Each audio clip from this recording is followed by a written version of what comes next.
did you give us the permission to? We have given you the control. Okay, so we just, I think.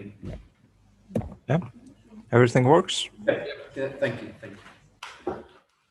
Dear panel, judges and observers, with 28 million infected and almost a million dead, combating coronavirus so far is the most important issue that IEO has ever tackled.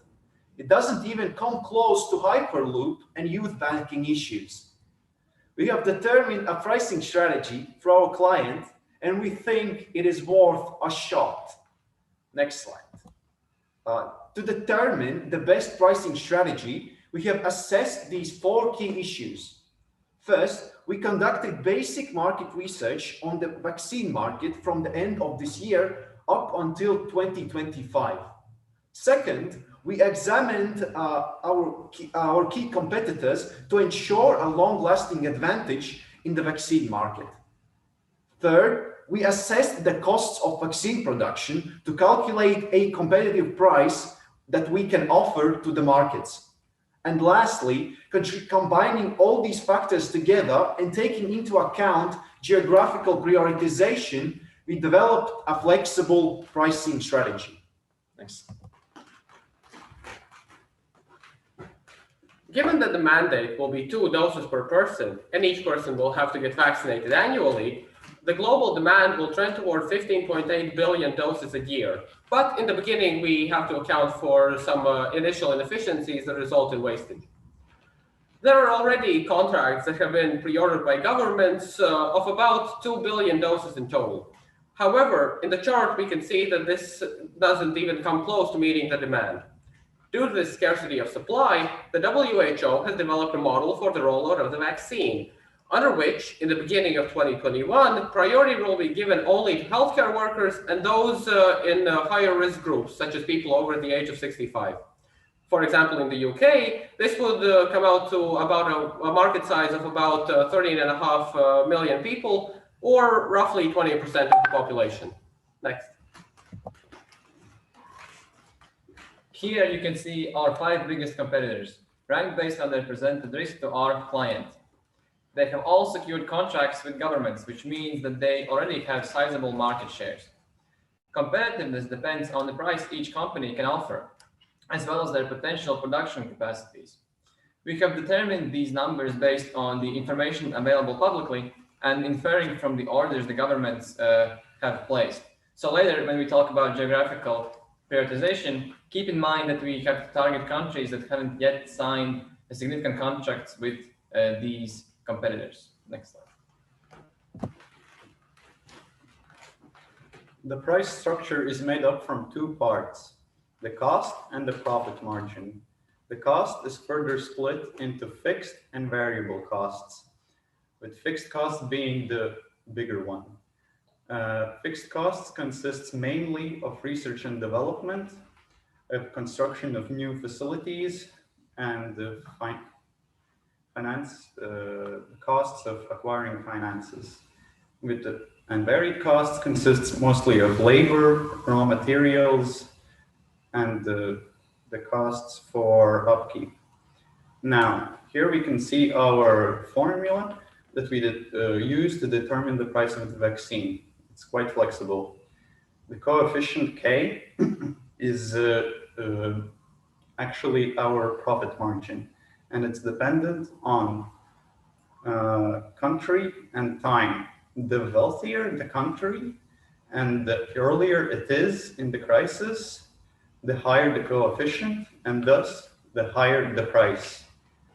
Our costs were estimated by looking at historic data as well as industry averages, and those can be seen in the appendix. The cost for one vaccine in the first year of production is $4.48. So given the costs already stated by the previous speaker, we finally arrive at a price target in the short term of $6.7 and a profit margin of around 50%. This is in the short term, meaning that until the end of the year 2021.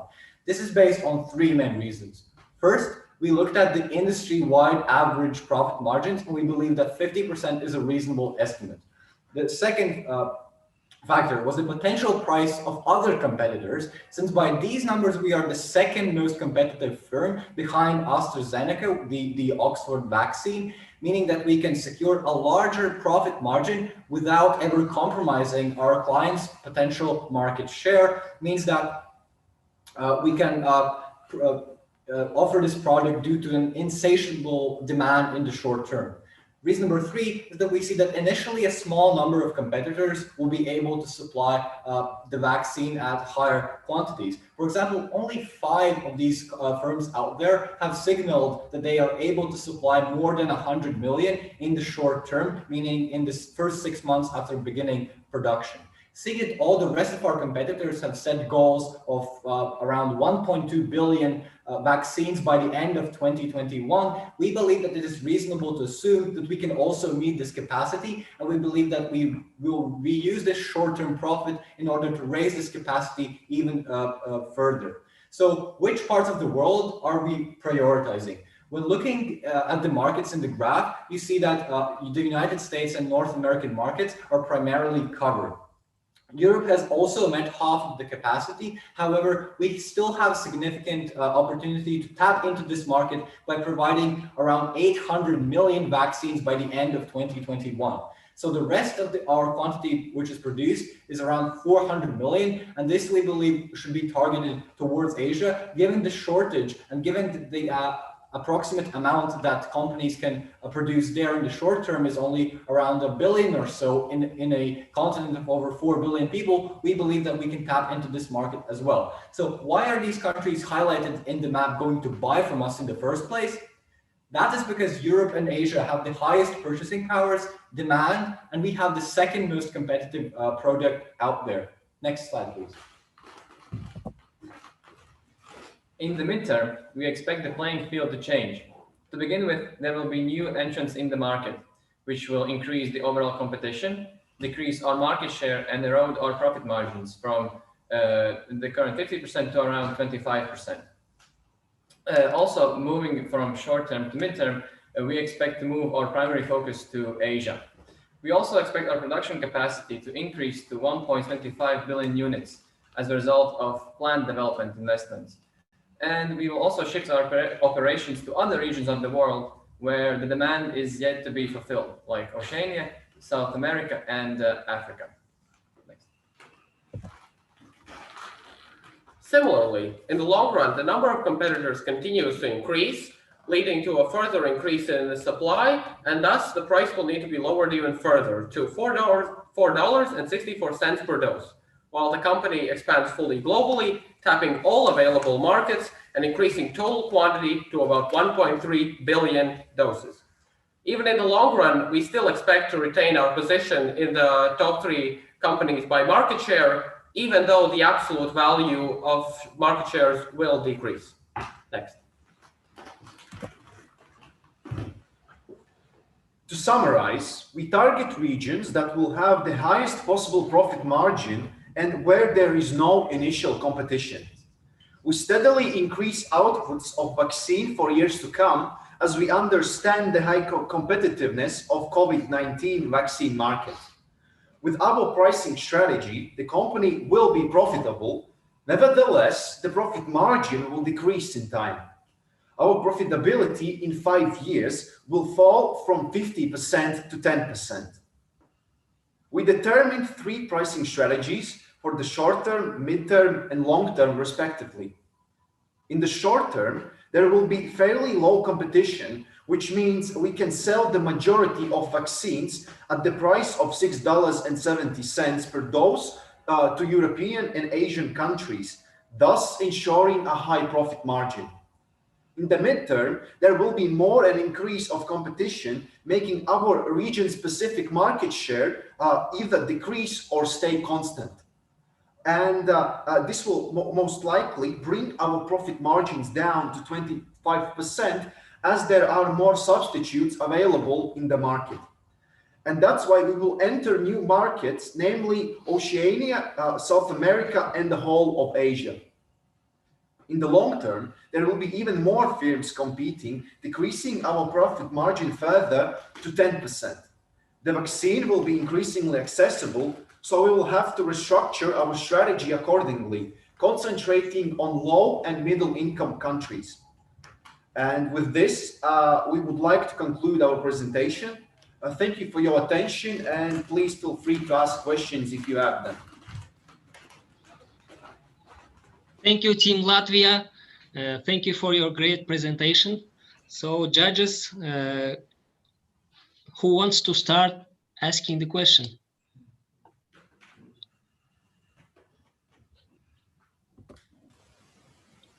Hello to everyone. Guys, great job. I want to just, I'm curious about the global market demand for COVID-19 vaccine. So you came up with a number of 17.1 billion doses per year in 2020. So could you explain how did you come up with this number? Well, since every person will have to receive 2 doses a year, then the demand will be 2 times the population, and thus the 15.8 billion figure. However, as I said, it will only actually approach this figure later on, after 3 to 5 years. At the beginning, however, there will still be inefficiencies because there may be various inexperience. It is a new vaccine, and so there might be some issues with wastages at the beginning that will be improved upon later. So we estimated about 8% of these wastages, which is how we arrived for the number at 2020, and then that decreases slowly to 2021, and so on and so forth. Did that answer your question? Yeah, okay, thanks. And for the cost side, you mentioned that you have fixed and varied costs, and I don't see the transportation cost. Yes. Like maybe your production will be just. It could be either of the costs.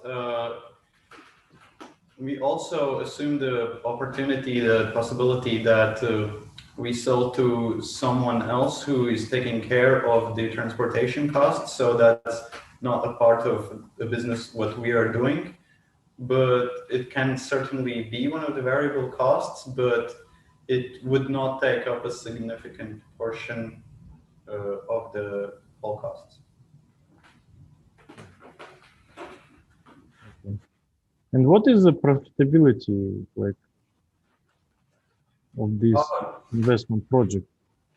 Yes, so we calculated that the return on investment will be 22% in 5 years for this specific vaccine, as in 21 and 22 we will have the biggest profit margins, which will be approximately 50%. And then in the long term, when there will be many competitors entering in, the profit margin will be less. So we calculated that the profits will be 6.7 billion with our prices, and return on investment will be 22% in 5 years. Mm-hmm. How did you come up with the assumption that every person will get vaccine twice a year? This is the worst case scenario because it is presumed that our vaccine will require 2 dosages in order to be effective. So, that's why we chose this as the demand mark that will be requested. Okay, and for competitors, so the quality of the Pfizer vaccine, for example, it will be the same. Like Pfizer also will use like 2 doses of vaccine per person. So as I understood, then our estimate of 2 dosages per year comes from the fact that the WHO or the World Health Organization has put this as a requirement for all the vaccines, and this is like the minimum requirement you have to have that this vaccine lasts at least like half a year. You have to have these 2 dosages. So we assume the worst case scenario here. So yeah, that's our assumption underlying this presentation. Okay, so thank you. Well done. Yeah. And one question, how do you cope with the large demand in the short term? Because I mean, this demand for this vaccine is very large in this year, but not in the long term. We recognize, yes, that as we already stated, the demand in the short term cannot be met by any number of competitors currently out there. This is simply not possible by the data that we gathered in the status quo and all the materials that were also provided prior to the presentation. So we see the demand is sort of insatiable. Yeah, so we get all our vaccines out there and we still do not cover this. However, I think this is not a problem for our specific firm because they can sell all the vaccines. They actually don't have to compete that much with other competitors because they're not competing really against each other. They're competing against who's going to bring the vaccine faster. Yeah. And to add on, we are not expected to expand as quickly as possible because we understand that there are 211, if I'm not mistaken, already vaccines in development, and 31 is going through clinical trials, which means that in years to come, it is not quite profitable for us to invest in expansion for creation of COVID-19 vaccine, as there will be too much competitors that will fill up this demand gap. Okay, I thanks. think that was your continuation of your question. So I hope it brings some useful information to you.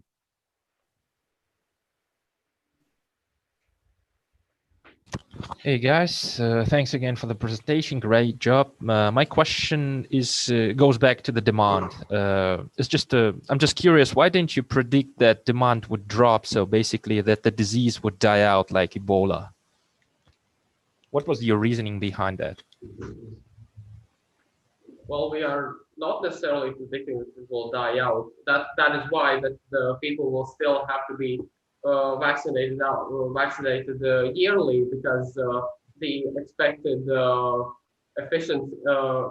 estimated time that the vaccine will be effective is for a year. But then, if the vaccine is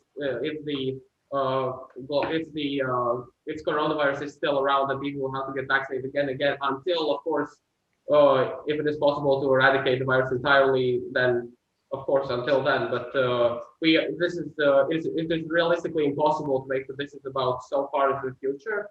But the regimen for vaccinations will still be once a year for as long as coronavirus is still there. And to add on, this sudden drop was accounted for the inefficiencies, meaning when you first want to vaccinate somebody with this kind of vaccine, we can't predict all the risks, so we assume that some of them will fail. There will be more vaccines that will fail because the vaccine is brand new. So it means that if a country wants to vaccinate all its people, it will require to get some more of them to fulfill this demand. But we, on the other hand, will understand what's wrong with the vaccine and how we can upgrade it in such sense that this percentage of errors decrease. And that's why we presume that based on our ability and all the company abilities to adapt to current situation, the overall demand will drop due to the solvents of the inconsistencies and failures of the vaccine that will be had because of the initial stages of vaccination. Okay, thank you.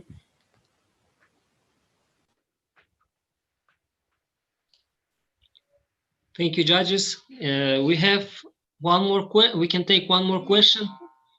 Of course, yeah, sure. What is going to be your plan if there is another company who will produce a vaccine, but with the same quality of yours? What's going to be your price strategy for that?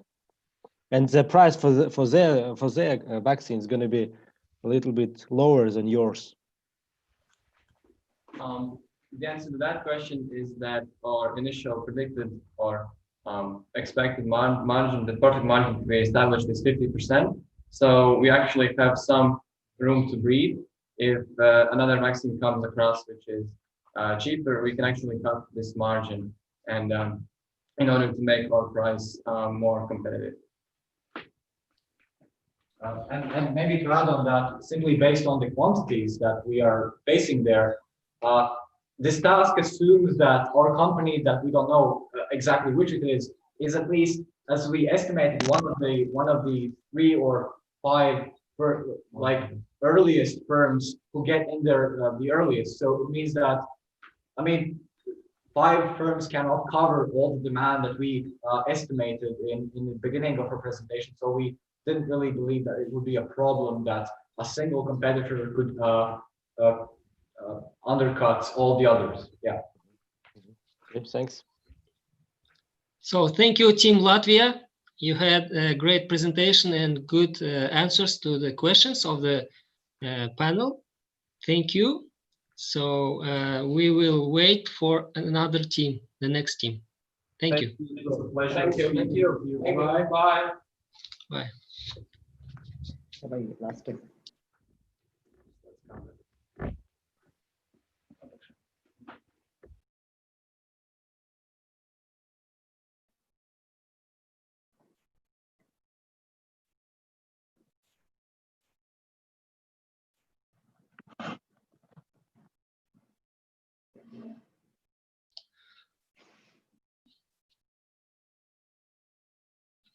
Dear participants, give us 5 minutes to grade the previous team, and then in 5 minutes we will start the next presentation.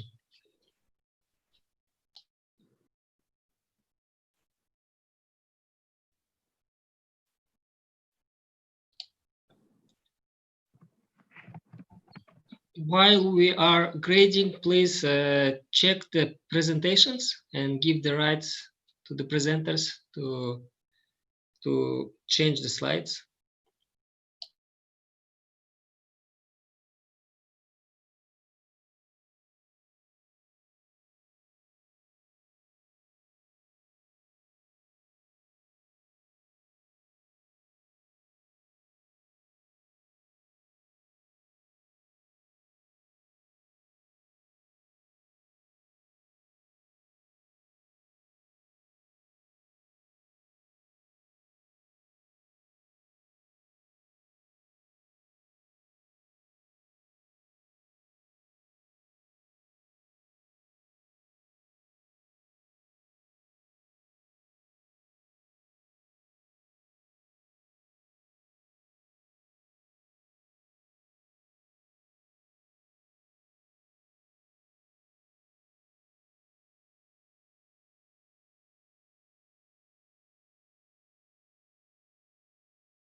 So dear participants, I guess we, as judges, we are ready to start the next presentation. So Team Bangladesh, whenever you're ready, you can start. Sure, thank you. We're just waiting for the screen control and the presentation. Perfect.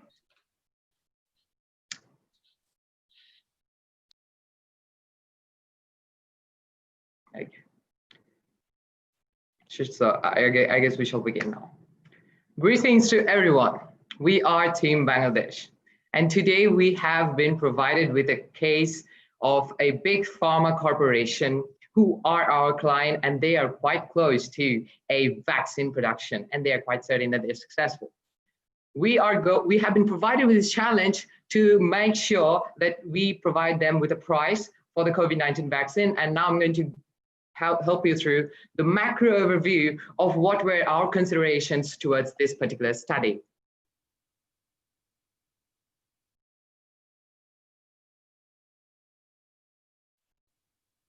Pardon the table of contents. So first, we're going to look at the market size. Now, we are assuming that we are a US-based company, and our market size is not only for the US, but we also have a non-US market, but we're keeping that reserved for later. We are also going to look at the competitor analysis. We are also going to look at the participants' pricing strategies, but not only for the short run, but also for the mid and the long run. And then finally, we are going to have a look at the finances. Now, moving on to my colleague for the market size analysis. Greetings, it's nice to be here. So if you look at the market size for COVID-19 vaccine, we all know it's a huge market, but we have segmented into two portions. We are going to look at US first, where we will be producing. Now, considering we have a patent in US, because we are considering that we are the first one to provide in the market. So now we have a total population of 328 million. According to a research done by the BBC, we know that a country needs around 60 to 70% of its population vaccinated in order to stop or prevent the growth of the disease. So we have a serviceable available market of 197 million.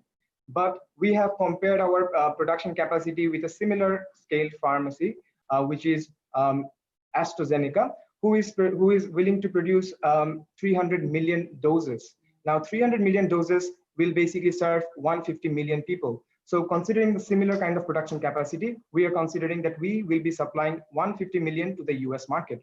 Now, if we look at the non-US market, we have India, UK, and Brazil. We have chosen these three countries just because they have a high number of COVID-19 cases. Now, the total population in these three countries is 1,629 million.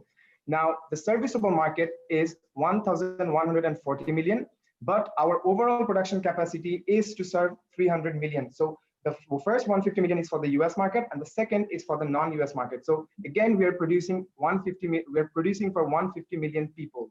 Now, this is the market analysis. Now, I'm passing over to my colleague. We'll discuss the different pricing strategies. Hi. So so to determine a price for a vaccine, we went through a bunch of pricing strategies. I'll be telling you which ones we considered, why we did not go through those strategies, and which we finally ended up with. The first one we considered was value-based pricing.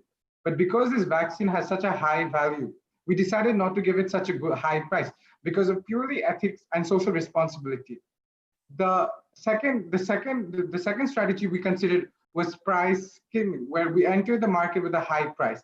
But because there's going to be a lot of competitors in this market for the vaccine, we decided that was not the best strategy to go through. The third strategy we considered was penetration pricing, which is more the opposite, where we entered we entered at a low price, but gradually went over higher. But because the rate of COVID-19 is going to decrease over the years, we decided, gradually increasing price was not the way to go again. So lastly, the strategy we decided to use to determine our price was a cost plus pricing. This strategy says that it has us giving a price that will cover our production costs and will also help our client enjoy profit margin to cover all the other R&D costs. This is the socially optimum price. This is the price by which everyone can, in a market segmentation, will be able to afford. Now I will be passing to my colleague once again.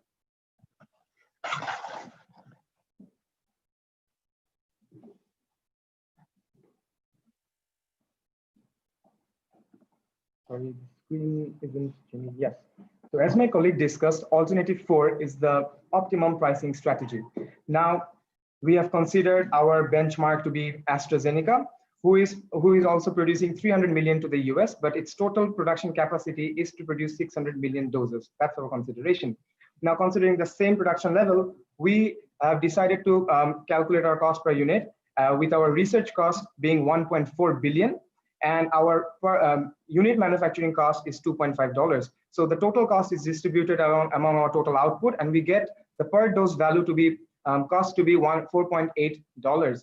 Now, as per CDC, one vaccine shot isn't enough. We need 2 vaccine shots, 2 shots to make a fully vaccinated person. So what we will be doing is we will be basically selling 2 shots for 1 vaccine. So our cost for a vaccine is $9.6. Now we decided to charge a 230% markup, and that's because we want to keep prices low in the developing countries so that we can cross-subsidize this high revenue into the lower income countries. Now the price of the vaccine comes around to be $32 with this markup, and our estimated revenue from the US market is 4.8 billion. Now I will be passing over to my colleague who will discuss the non-US market.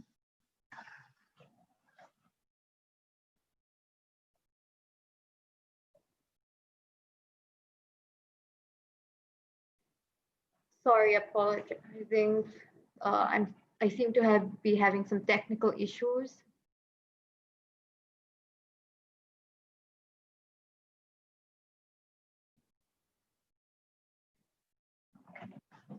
Now let's look at our non-US market.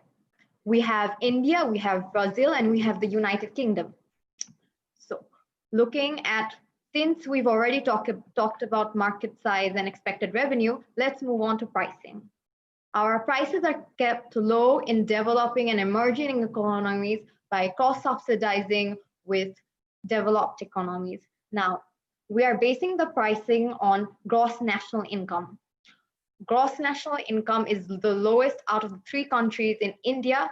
So subsequently, we've provided a price of 18 USD. And looking at the emerging economy, Brazil, which has a slightly higher GNI per capita, we charge a price of USD 25. And now looking at the developed nation, the United Kingdom, where GNI per capita is the highest, it's a developed economy. So we charge a price of $28. Passing on to my colleague. Thank you.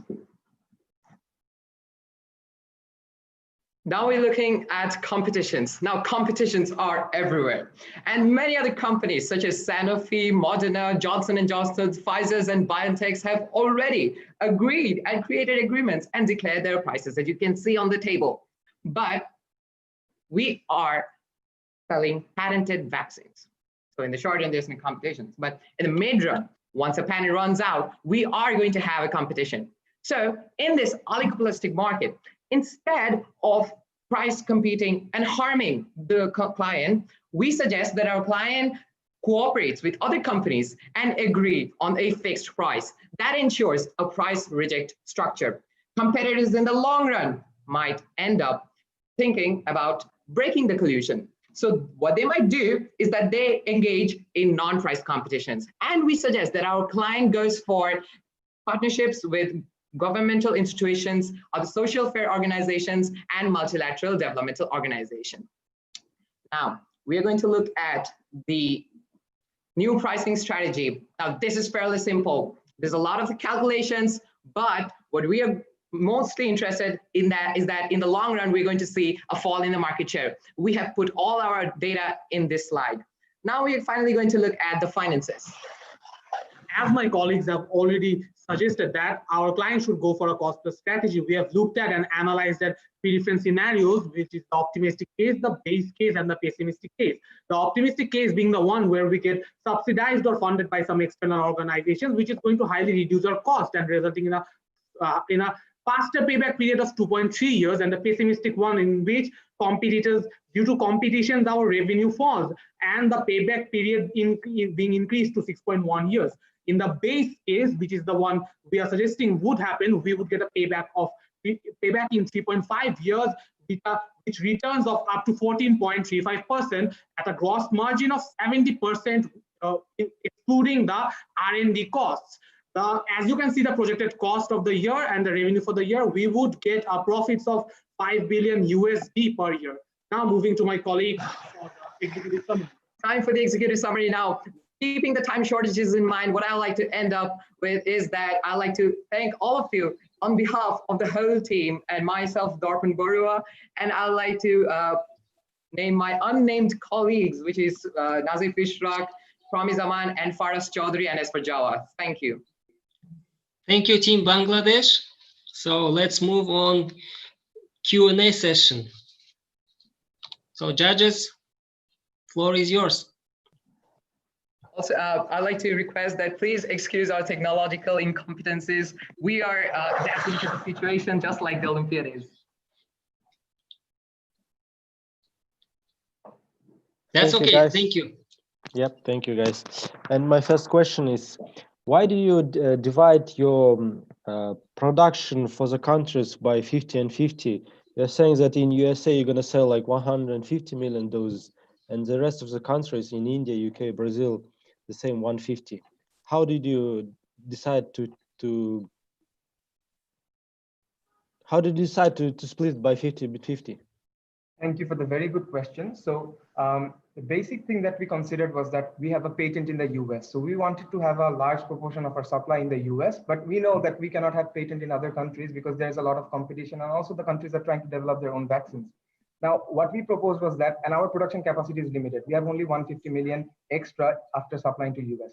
Now, what we wanted to do was, we wanted to rent our license to other third-party pharmaceutical companies. For example, in India, we have Cipla Pharmacy, and in Brazil, we have Brazil Pharmaceuticals Company. And then we would be charging a signing off price and a royalty of 10%. So from there, we can cover up a lot of profits. But the main thing is that the market is huge and our production capacity isn't much. So we didn't consider of taking a large proportion of that market. That's the main reason. Okay, thanks.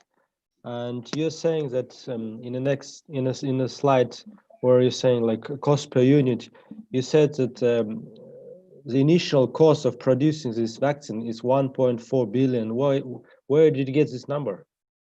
Yes, I would like to ask my finance expert.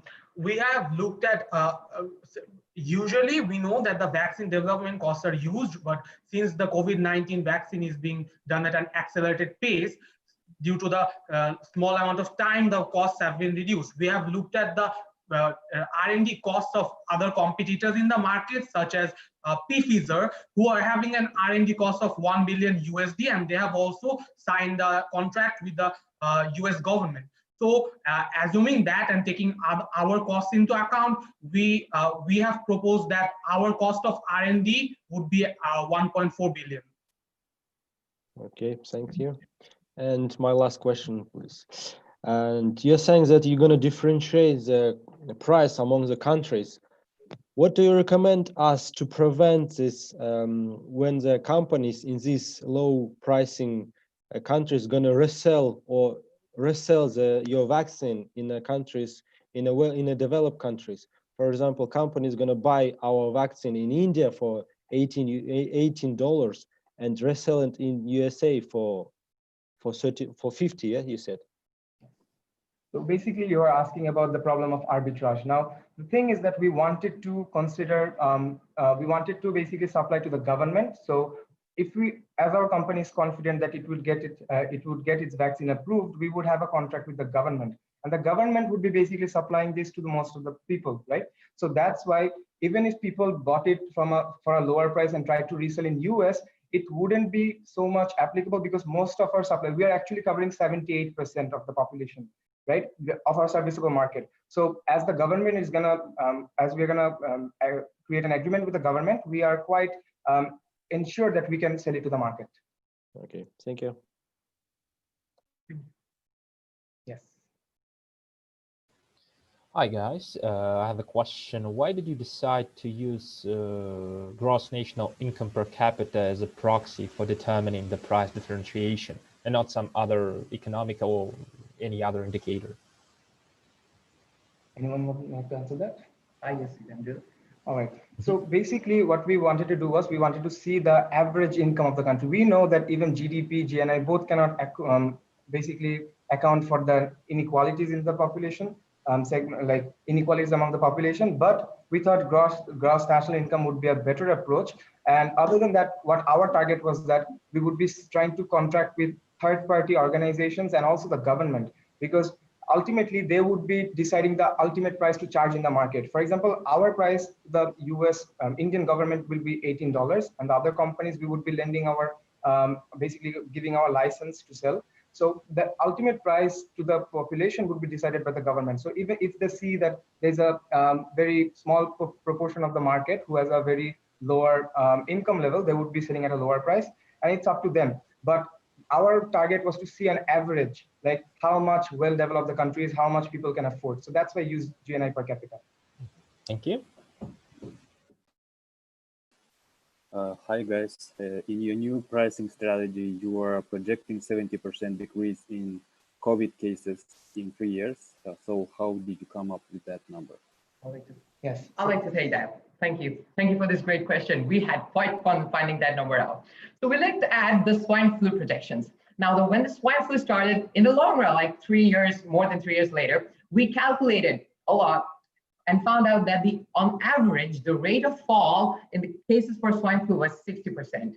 Now, obviously, there has been a lot of technological advances and there was a huge improvements in healthcare. So we had a ballpark estimate that for COVID, probably in the long run, we are going to see a fall of, when it starts to fall, the rate is going to be at a rate of 70%, which is why we took that number. Yes, can I add to that? Sure, you can add to that. So what we did was, as per the research done by BBC, with the current amount of risk, a country needs around 60 to 70% of the population to be vaccinated in order to prevent the disease from spreading. But we are considering in the long run that the number of cases will fall down by 70%. So we have assumed that the risk will also decrease by 70%. So previously we were calculating the serviceable market using the 70% of the population, but now after our risk has been reduced by 70%, basically our new ratio of calculating is 21%. So the new market size was calculated by taking into account 21% of the whole population. So that's how we came up with the new market size in the long run. Okay, thanks. Thank you. Thank you. Thank you. Thank you, guys. I guess we can have last question if the judges let me ask the question. You took markup 230, right? Yes. So can you explain us the logic behind that seemingly large markup? Yes, it seems a very large amount of markup, but as we have seen other competitors give a similar pricing, and we thought of this pricing, this 230% markup won't be bad. And the reason why we charge 230% markup is that we won't be making so much profit from the other markets, right? So we wanted to cross subsidize, like the extra revenue we collected from the US would be used to keep our prices low in other markets. So that's the main strategy why we kept a very high markup in the US market, and we have a patent there. So we would be dealing with governments and creating agreements, and also other firms are also keeping a similar price. So there isn't any basically there isn't any problem in keeping that price. And the GNI per capita of US is also $63,000 per annum. So that's why I think people can afford this at a much more cheaper rate. Yeah. Can I ask a question? Like, sure. Add to this one. So you are saying that this high markup is considered because you want to like subsidize your vaccine in other countries, yes? But assuming that the cost of vaccine is around $10 in US dollars, and you are selling it in India, for example, for $18, you are still making a lot of profit. So what's this idea of subsidies? In vaccine, we have studied, we have talked with a lot of different vaccine producers, like the ones who are working in such fields. So what a vaccine company normally does is they try to, because the thing is that when we study or research for a vaccine, there's a lot of cost we have to put inside. And also sometimes the vaccines may fail. So in the long run, they might, for example, let's say I'm producing a vaccine at a very And I'm not so much sure that the vaccine would be turning out to be perfect or not. So I'm encountering a very large amount of cost. And let's say if it fails, then I wouldn't be getting any revenue. So in the long run, for the sustainability of the firm, I have to charge such a high profit.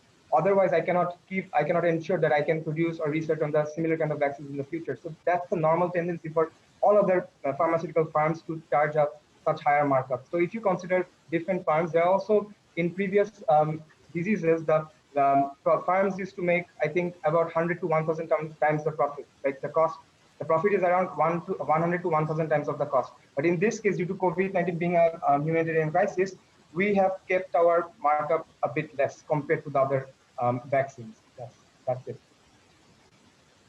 Okay, thank you. Thank you. Thank you. Thank you. Have a good day. Thank you. Thank you, Team Bangladesh. Great presentation and great answers to the questions. So keep it up. Thank you. Thank you for the great questions. Thank you. Bye. So organizers, let us 5 minutes to grade the team. And while we are grading, please let the other team in.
So I suppose that the next team is already in the presenters room. So if you're ready, we can start putting up the slides. Of course. And giving the control to the one who will be changing the slides.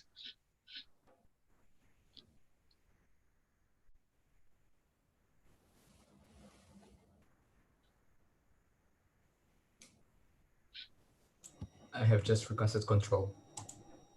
Okay, great. So the next team is Team Brazil, and we will start in few moments. So get the final preparations before your presentation.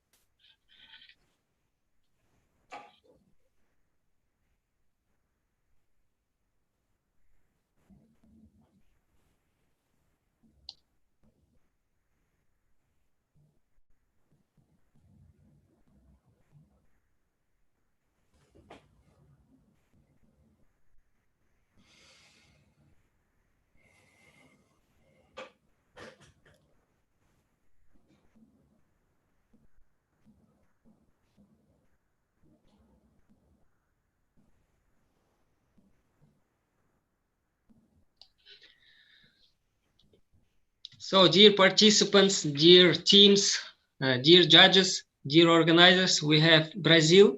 So, Brazil team, when you're ready, we are ready to listen to you. Okay, I believe we're ready. May we begin? Yeah, please start. Thank you. Hello, ladies and gentlemen. We're Team Brazil, and we'll be recommending our pricing strategy for the new COVID vaccine. Next slide, please. Well, we recommend to launch a 3-stage price discriminating strategy catered towards governments. In our first stage, initially, before our approval, we will have a high volume production to quickly achieve herd immunization in the governments we're catering towards. Then, in the monopoly state, we'll have the first mover's advantage, where we'll be able to charge at marginal cost immediately, and then later a delayed markup. Lastly, in market competition, we will have other entrants to compete with, where we will be battling for pricing and production. So why does this strategy work? Well, we calculated through computational epidemiological modeling to determine the number of necessary vaccines to establish herd immunization in each country. To understand where to price discriminate, we calculated the amount of quality adjusted life years saved per vaccine is stipulating how much the government will be willing to pay to save for their citizens' lives. Then, how this works? Well, to discriminate based on we decided to discriminate based on geographical maximization of social welfare per vaccine. Our project has a calculated free cash flow estimated with an estimated break-even of 19 months and a net profit of 5.5 billion US dollars. Throughout this presentation, my colleagues will describe the what, why, and how this project works. Now, delving into what. We'll be giving some more details into the 3-stage approach my colleague just mentioned. In the first one, before a vaccine is approved, we will start signing contracts with our clients, the local government. This strategy will allow us some advantages, such as setting a distribution chain and gaining some space in this market. In the second stage, after our vaccine is approved, we believe we'll enter a monopolistic regime, which will allow us to charge a 2-part tariff scheme from our clients. Also in this period, we will only charge the first part of the tariff, which is the initial marginal cost price. And later, after a few months, our clients will be paying back the delayed markup. The reason for this two-part pricing strategy is that by charging less in the beginning, we'll avoid social backlash, and it will be easier to conserve our patent, bringing greater stability to our company.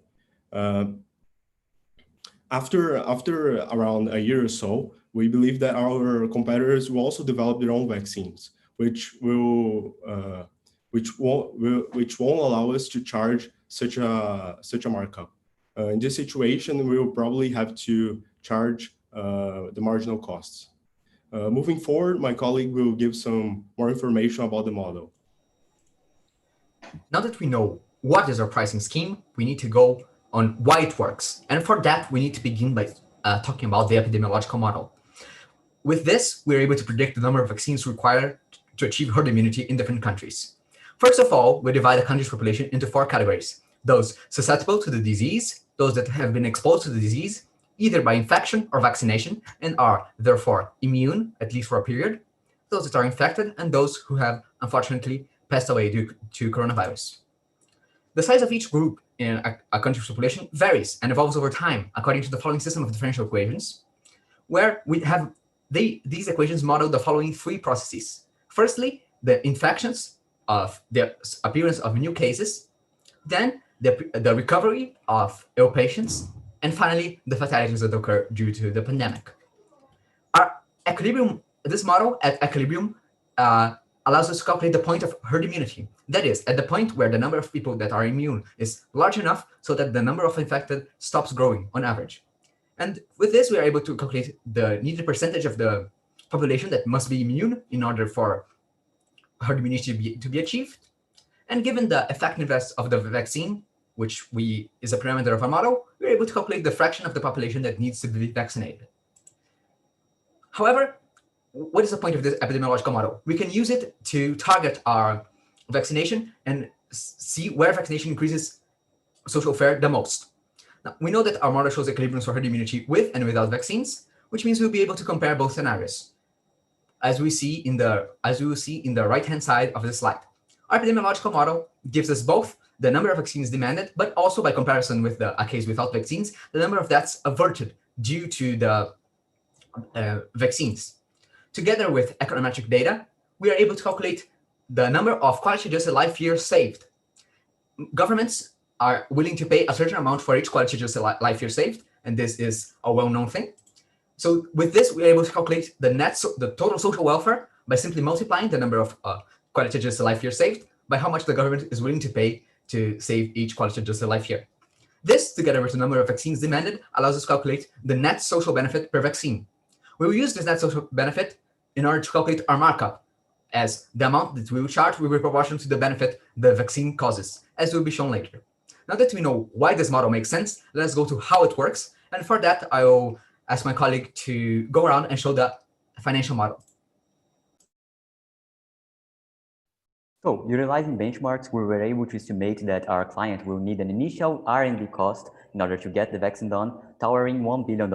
We add to this number another value range, $1 billion, in order to get the initial production, fast inventory of initial production that we will use for our own. So we start with an initial sunken cost of $2 billion, and during stage 1, in which we are only producing pre-approved vaccines, but not selling them, this cost goes a little further down.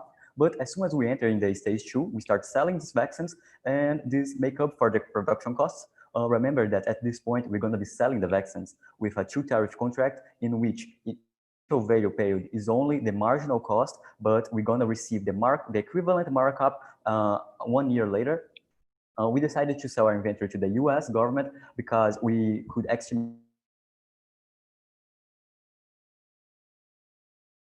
maximize the social welfare and also maximizing the markup that we could obtain.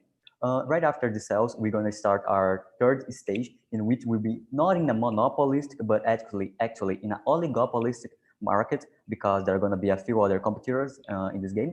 And this will cut part of our markup. However, it still be a profitable revenue. A few months later, the US government started paying us the delayed markup, and we achieved our break even by the 90th month. And after receiving the delayed markup from the US government, we are able to keep producing and selling in a worldwide scale, in which we're gonna aim at achieving herd immunity in each country individually. But for having all these numbers, we first need to decide what our markup is. And for that, we utilized other benchmarks.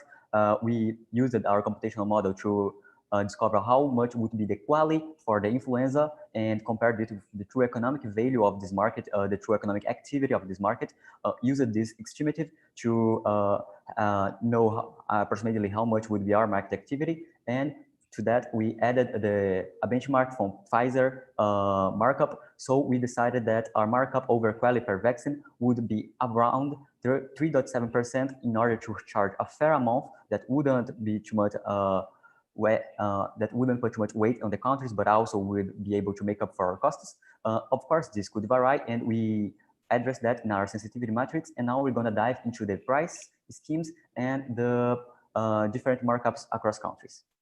So here we have the main countries where we actually assess the quality and markup. For instance, just to mention, in UK, we got 48.5 million vaccines as a market. We did the same to other countries, and we realized that we should first sell to United States, Germany, and UK in this order, considering the highest social welfare and the highest markup.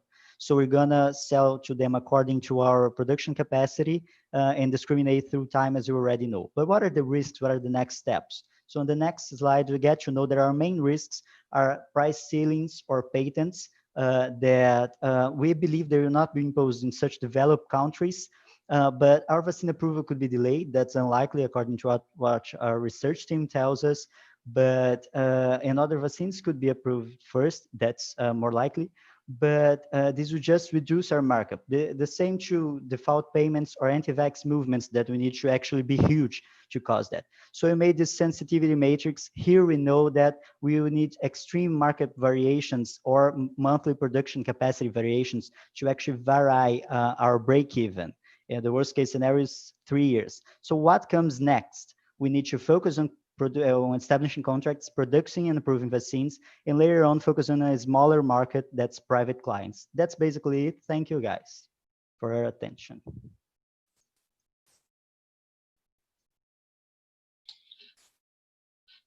Thank you, Team Brazil. So judges, who wants to start?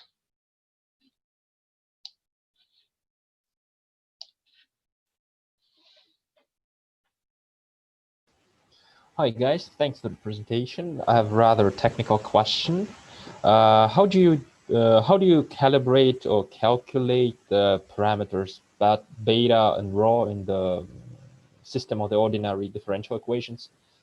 Do you just look it up somewhere, or do you calibrate for it? Yes, I may answer this question.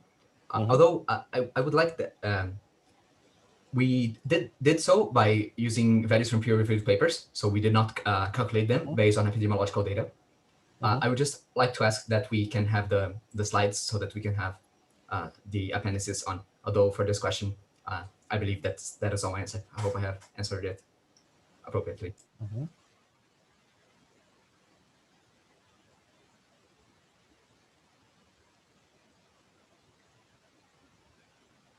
Meanwhile, tell me please, are these coefficients different for different countries, or are they the same? We assume that these coefficients would be constant. This is because we are trying to, in order to compare the effect of the vaccine, we compared the situation that would happen if there was no social distancing, because part of the social cost of the COVID effects are the lockdowns, right? So we try to compare a situation in which the status quo, where there's no COVID at all, versus a status where there is COVID and we use the vaccines. So therefore, we believe that the intrinsic variations in the reproduction numbers in different countries that are not due to different, say, government policies regarding lockdowns, these effects would not need to be considered in our model. We would only need to consider the intrinsic differences between countries, not those that are due to different lockdowns. So we could have added this, for example, by saying that COVID spreads more in, say, colder countries or something like that. However, we believe that we don't have a very much scientific basis in order to say what would be the growth rate of COVID in different countries if we didn't have different social lockdown policies. And we believe that it would be safer to just take this approach. I believe it would be simpler and not make our models it wouldn't affect the robustness of our models very much. Yeah, in addition to my... So what's the percentage of the vaccinated people needed for the herd immunity to kick in? What was the... 70%. 70%, okay. Yes. Okay, thank you.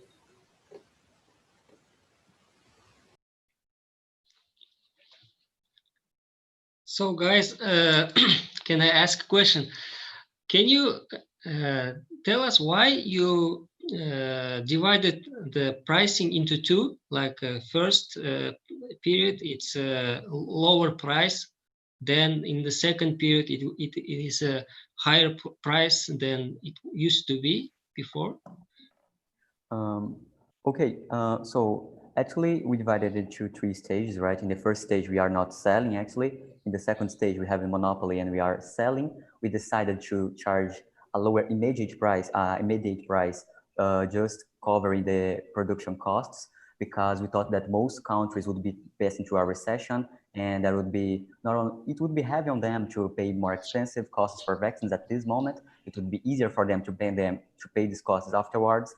And also we could suffer from some social backlash if we start charging too much for vaccines right now. That's why we use that 2-tariff contract in which they pay the initial cost right now and the markup only later on. And after that, on the third stage, we sell at a lower price because we are, well, according to our model, we based our markup on the basis of the social welfare we are able to produce by achieving herd immunity. However, on the third stage, as we are in an oligopolistic market, there are other firms acting towards the herd immunity of the countries, and thus the social welfare obtained is not only due to our vaccines, and thus we wouldn't be able, not only financially, but also morally, to charge the full markup we were charging in stage 1. That's why we split that we would be charging a smaller markup on the 3rd stage. I hope I answered. Thank you. Thank you. If I may just complement my colleague's answer, I would just like to make sure that it's entirely clear that when the US government purchases one of our vaccines, they must agree contractually to pay the fixed cost right now, but they also agree at that moment to pay the markup later. This is simply a different pricing scheme. So we are making a profit on these first units. However, we'll choose to do so by the reasons that my colleague Ikaru has mentioned. I hope that the fundamentals of our pricing strategy are clear to everyone. Thank you. We understand it. And the next question follows the first one. There are always side effects of vaccines. So, for example, in the first period, when you just having the low prices and there are some side effects to your vaccine, then in the second phase, I guess it will be harder to raise the price. So what will be your strategy if you will have like 10% side effects, like having? I can answer this question. So I believe that this is a risk, an important risk. We believe that if, in terms of public health policy, it's still, if the side effects are not so frequent that it still makes sense for the government to decide everyone should be vaccinated, then our analysis would not need to be changed very much. However, if the side effects are very severe, such that the government believes that only certain sectors at risk, such as healthcare workers or people that are in contact with other people very much, if the government believes that it's only worth vaccinating these people, then we would need to restructure a business plan. I believe that the best way that we could do this is to increase our time in development by trying to reduce these costs, as it's very likely that we would only be able to make a profit if the amount of people vaccinated is very large in order to recoup our early research and development costs. However, we believe that doing this analysis was outside of the scope of the case. Hopefully, does answer your question. May I complement my colleague's answer? Adding to that, we may see that side consequences of the vaccination would impose something like a sort of opportunity cost to being vaccinated, and this would in turn reduce the total social welfare obtained by achieving herd immunity. In the end, it would have upon our model a practical effect very similar to diminishing the markup that the total markup we can obtain. So in our sensitivity matrix, when we covered the different markup percentages, it also changes the total value of the markup we may obtain.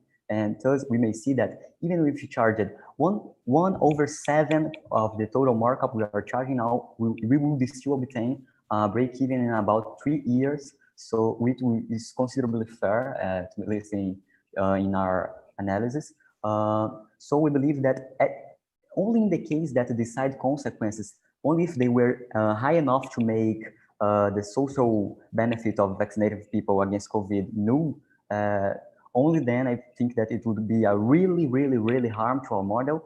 And even in this case, I believe that the vaccine wouldn't be approved, but our research team, the research team of our client, basically guaranteed us in the case that the vaccinations have lasted successfully through the trials. So we believe that it probably wouldn't happen. Okay, thank you. So we have 2 minutes if anybody has questions. Yeah, I have the question. Hi guys again.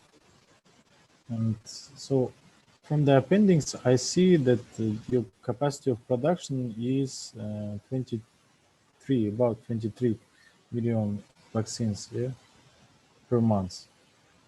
And it lowers after the phase 1. So what is like logic behind these numbers?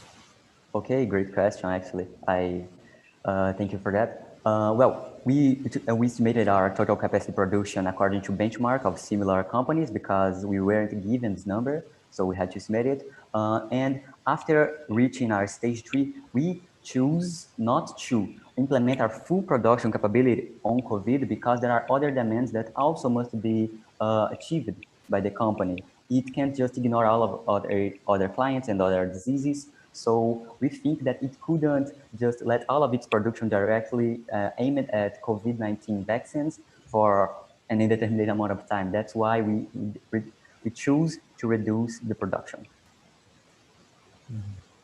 So have you assessed the potential market of vaccines for these countries, USA, Germany, UK, and so on?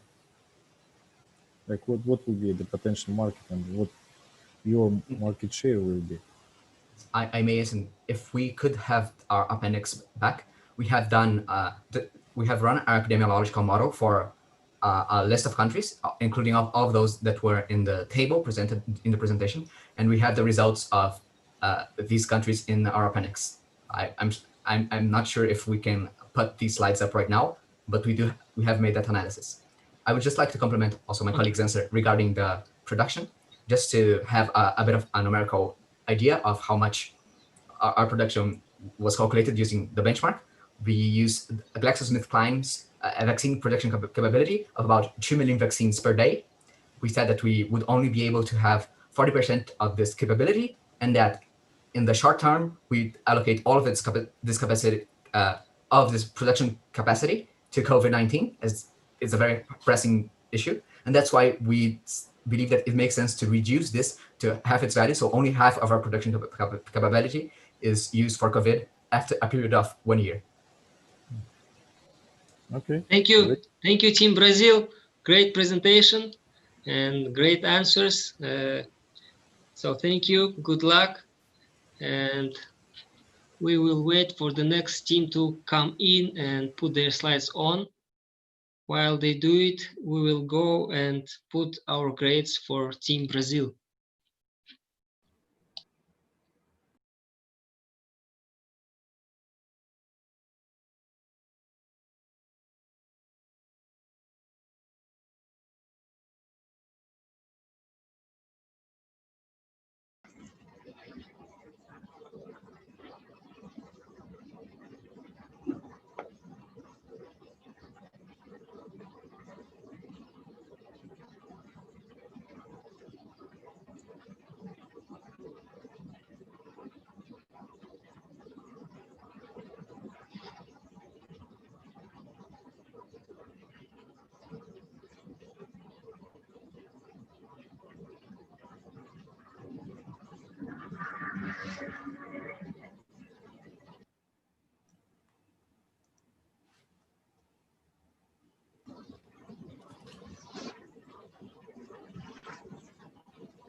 Can we start now? Just one moment. Give us like 5 minutes or 3 minutes, and we will let you know when you can start. Thank you.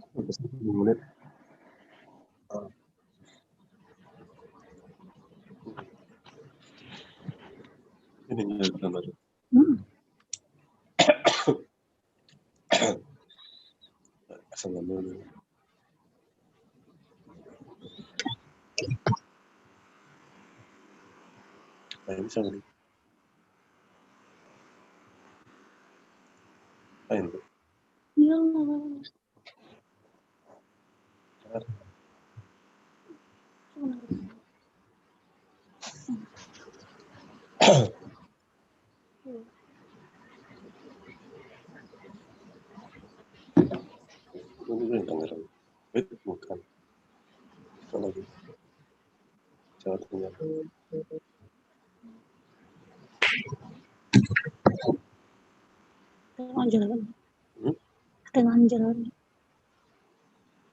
Tapi gak selesai.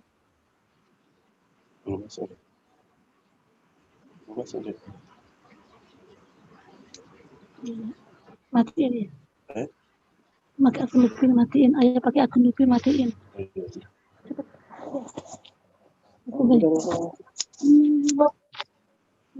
So guys, I hope you are not tired. I guess it's very late time in Indonesia. So what's the time in Indonesia right now? 11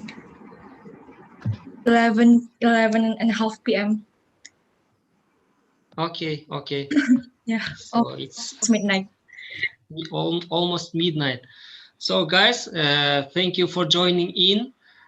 And I see that you have your mics on. So who is controlling the presentation? We're gonna use the help from volunteer. You will ask volunteer to change the slides. Yes. Okay, thank you.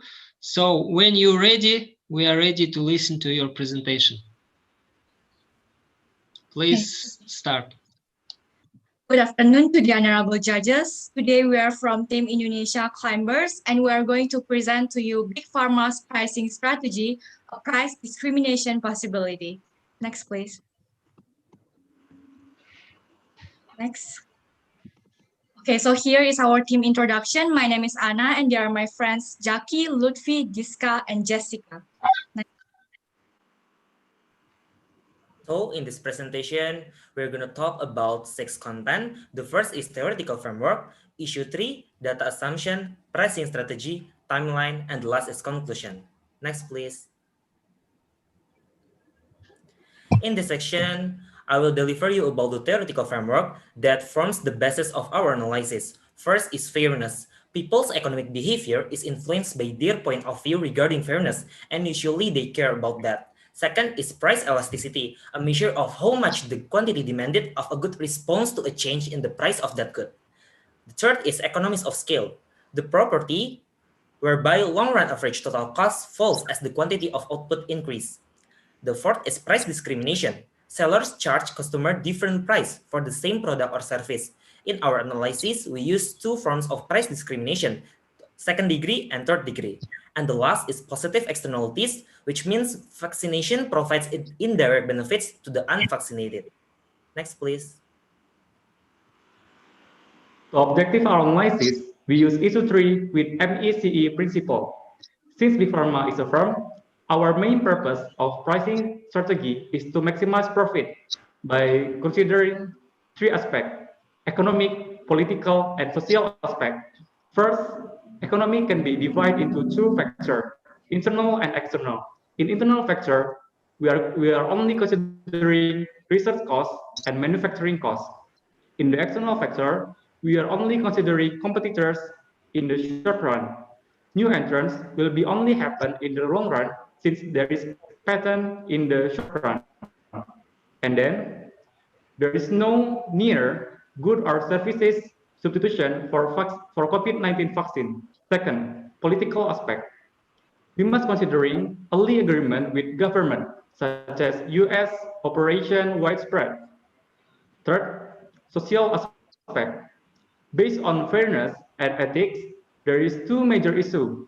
There is difference in ability to pay between developed, developing, and low-income countries, and then difference in condition and urge to get vaccine in short run, medium run, and long run. Next, please. So here is our data assumption that we take based into the real world market data. First is cost. For the basic research and clinical trials, it will cost about 150 million to $3 billion. Whereas for manufacturing costs, it will cost about $3 per dose. For distribution costs, we assume that it will be borne by government or other logistic companies. Therefore, we do not take into account this assumption. Second, competitors' price. Moderna will charge about $32 until $37 per dose. Johnson & Johnson will charge about $10 per dose. Pfizer will charge about $19.5 per dose, and Novavax will charge about $16 per dose. For the production plan, we assume that Big Pharma is going to produce 1 billion doses in 2021. And for the partnership, Big Pharma is going to partner with Gavi, the Vaccine Alliance, and WHO World Health Organization. For the funding, we assume that they will get the fund from US Operation Warp Speed, which is amounted to $1.6 billion. Next, please. Based on that assumption that Anna said in previous slide, now we can determine the big pharma pricing strategy to maximize profit. In this analysis, we use the third degree price discrimination, and we will divide our customer into two groups, which are developed countries and developing countries. For developed countries, since they have higher willingness to pay and they have inelastic price elasticity for the vaccine, we can set a higher price without reducing quantity significantly. But for developing countries, since they have lower willingness to pay and they have elastic price elasticity for the vaccine, we must give them lower price. This is because big pharma must take into account the fairness and ethic issues.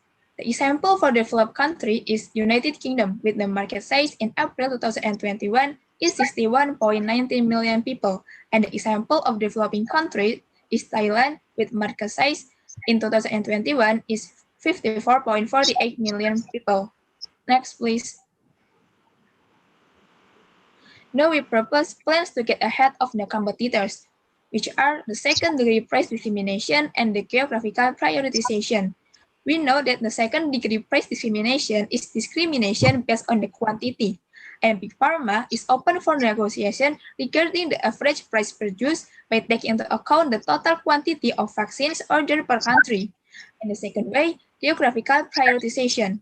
Big Pharma can maximize future market share by prioritizing countries with the highest urgency for COVID-19 vaccines. Next, please. So here's our geographical prioritization. First, we pick United States as our prioritization because it has a really big market size, which is 232.988 million people. And since United States has been funding our research and development, so we agreed to give them the first 100 million doses for free. And then the second is India, which also has a really big market size, which is 971.306 million people. And the third is Brazil, which market size is 148.918 million people. But beside these three prioritization countries, we also want to expand our distribution to other developing, and also low-income countries. But if Big Pharma want to expand to low-income countries, it should charge lower price at $4 per dose so that those countries can afford to buy our vaccine. And then in the next slide, I will explain the pricing timeline. In the next slide, please. I will explain the pricing timeline for developing countries and developed countries. Here, we divide the periods into three, which are short run, medium run, and then the long run. For the short run, Big Pharma should charge lower price due to fairness and ethic issue. That is, people feel that pharmaceutical companies shouldn't profiteering during pandemic. But in the medium run, when the urgency has fallen, we can rise the price gradually to gain higher profits. And in the long run, assuming that there will be many competitors entering the market, Big Pharma should lower the price again so that it has a competitive price among the competitors. And here we have two tables, one for the developing countries and the second one is for developed countries. We charge different prices. We charge higher prices for developed countries and lower prices for developing countries. For developing countries, in the short run, we charge $8 until $10 per dose. Because based on our research, developing countries' ability to pay lie between this range of prices. And then we also calculate the cost. And comparing the pricing to the cost, we got the profit, which we can see here that in the medium and the long run, the profit will be higher comparing to the short run. And for developed countries, we charge higher prices. As we can see here, we charge $17, considering the prices charged by other competitors. And comparing pricing to the cost, we also get the profits for the developed countries, which we can see here that in the medium and the long run, the profit is higher than the short run. However, Big Pharma must take into account that this is just a prediction.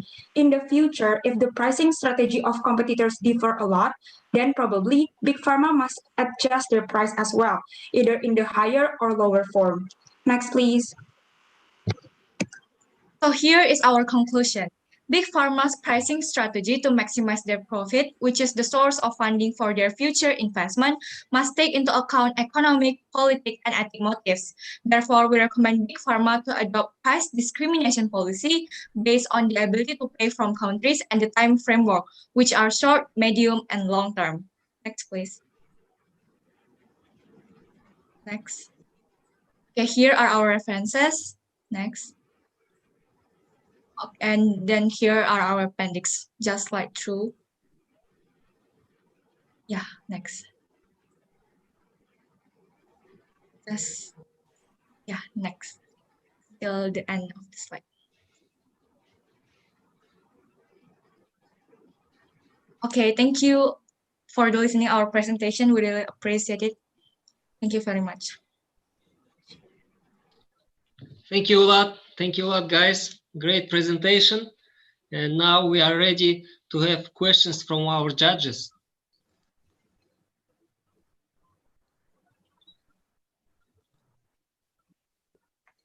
Thank you, Tim. I have a question. In one of the first slides, you wrote that the production plan is 1 billion doses in 2021.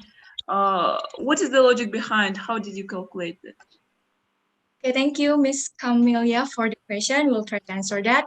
So, like in the business case document, you said that the Big Pharma is a multinational company that has the same scale as GSK, Sanofi, and others pharmaceutical company, right? So, like based on our research, GSK has stated that they will produce 1 billion doses in 2021 and continue to produce in other years as well. So that's why we assume that Big Pharma will also take into account that and produce 1 billion doses as well, given that the assumption is that Big Pharma has the same scale company. They are a multinational company that has the same scale as GSK, Sinovac, and others. Thank you. Thank you. Thank you, guys. If you let me ask a question. So I saw that in US, you want to give free 100 million vaccines, right? So first of all, what is the logic behind it? Another question is that the market size of the US, I suppose will be like 200 million next year. So, and if you give 100 million vaccines, you will shrink the market there. And this is the one question why.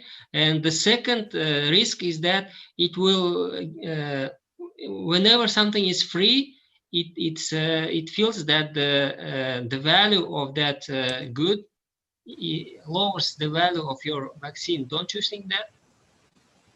Okay, thank you, Mr. Begzat, for the question. Now we'll also answer that. So, like if you see our slide in the data assumption, we also take into account the political. So there we assume that, like from the recent news, they said that the U.S. government has funded like several clinical trials from several companies. For example, they fund the GSK and Sanofi for $2.1 billion, and they also fund the Novavax $1.6 billion. So like the US government do that funding not for free, right?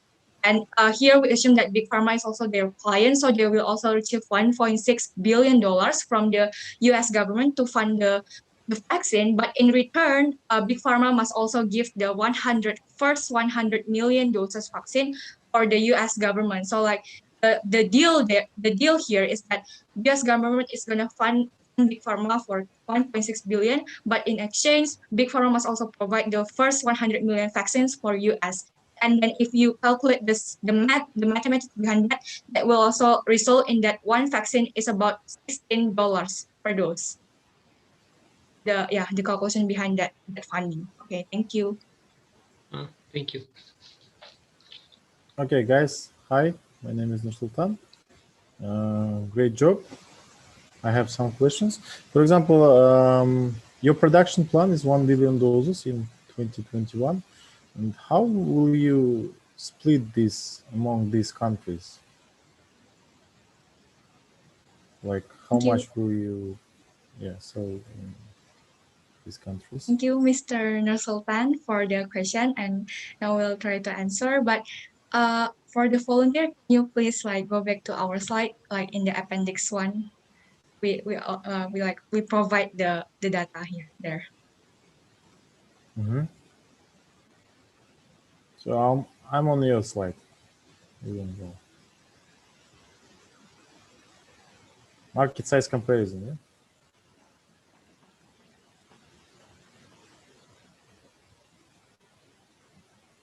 Big Z, can you share it? We will ask the organizers or the volunteers to put the slides up again. It's okay. I have your slides, so I am seeing it. So could you please explain? Like, I see here that you made a market size comparison, but I don't get what will be your market share, for example, in United Kingdom or USA? Like there will be several appendix that we are going to use to answer your question. First is, let's go to the appendix 1 and 2. Okay, here appendix 1 and 2. So yeah, in 2, right? So in the theoretical framework, we already explained that we will use the theory behind the positive externality, and that is exactly the theory behind herd immunity. So like herd immunity means that you do not need to vaccinate all people, all population in order to get them protected from the virus. You only need to vaccinate like several percentage of them. For example, if you go to the appendix 1,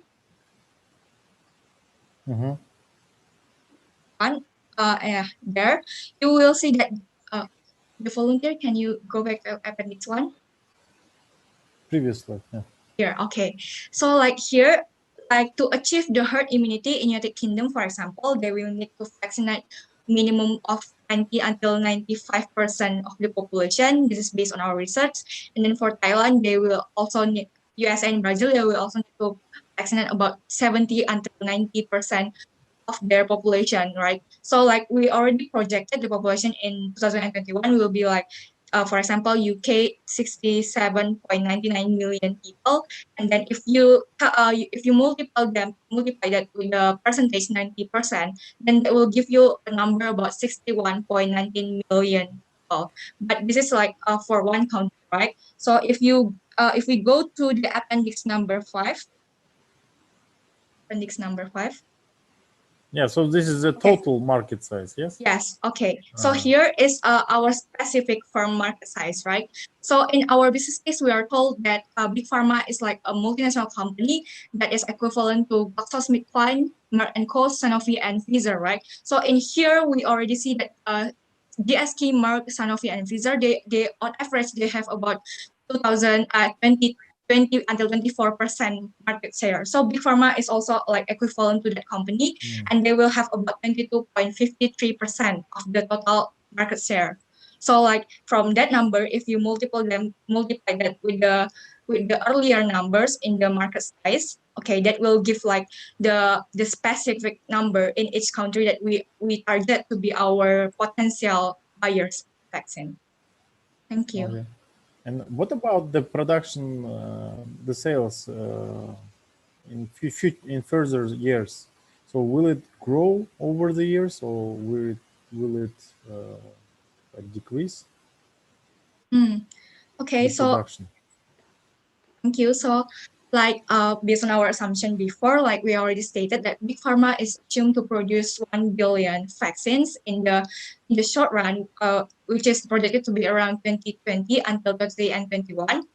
Okay, so like if you use the logic of demand and supply, during the pandemic in the short run, we will try to produce much. That is like our market strategy to get ahead of the competitors. That's why we make the geographical prioritization.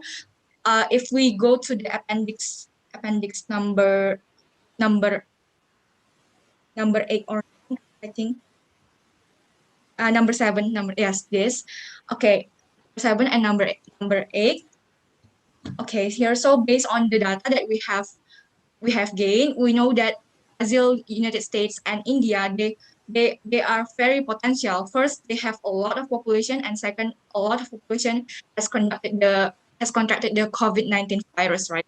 So that's why we make them as our market prioritization, because if we first sell that vaccine to US, Brazil, and India, and our vaccine is proved to be working, then other countries will soon follow to order our vaccines, right?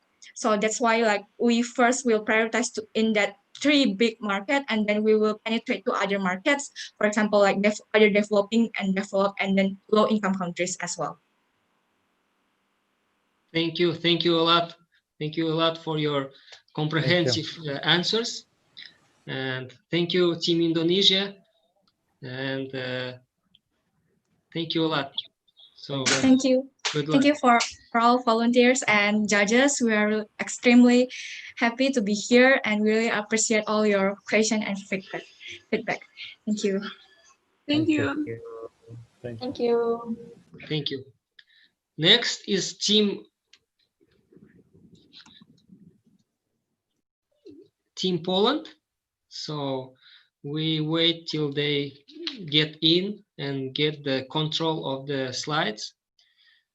And while they do it, judges will put the grades for the previous team.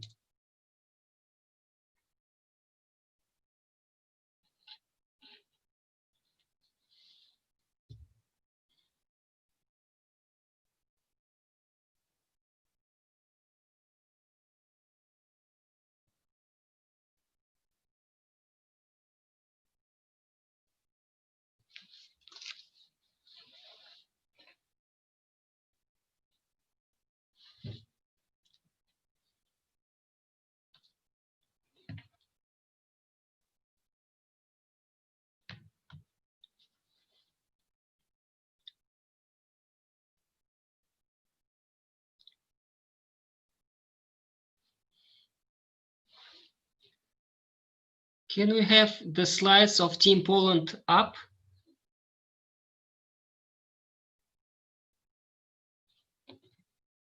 And have we decided who will control the slides?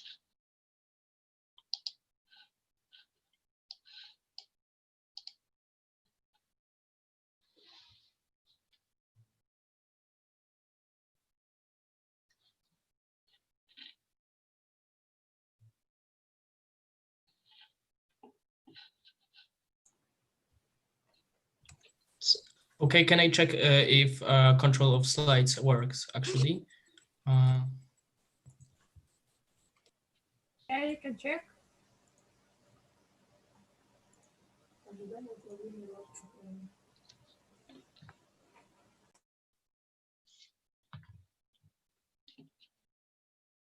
So Team Poland, please check if the control works. And I suppose that Mikhail will get the control, right? Yes, right. So is it working? Actually, no, not yet. So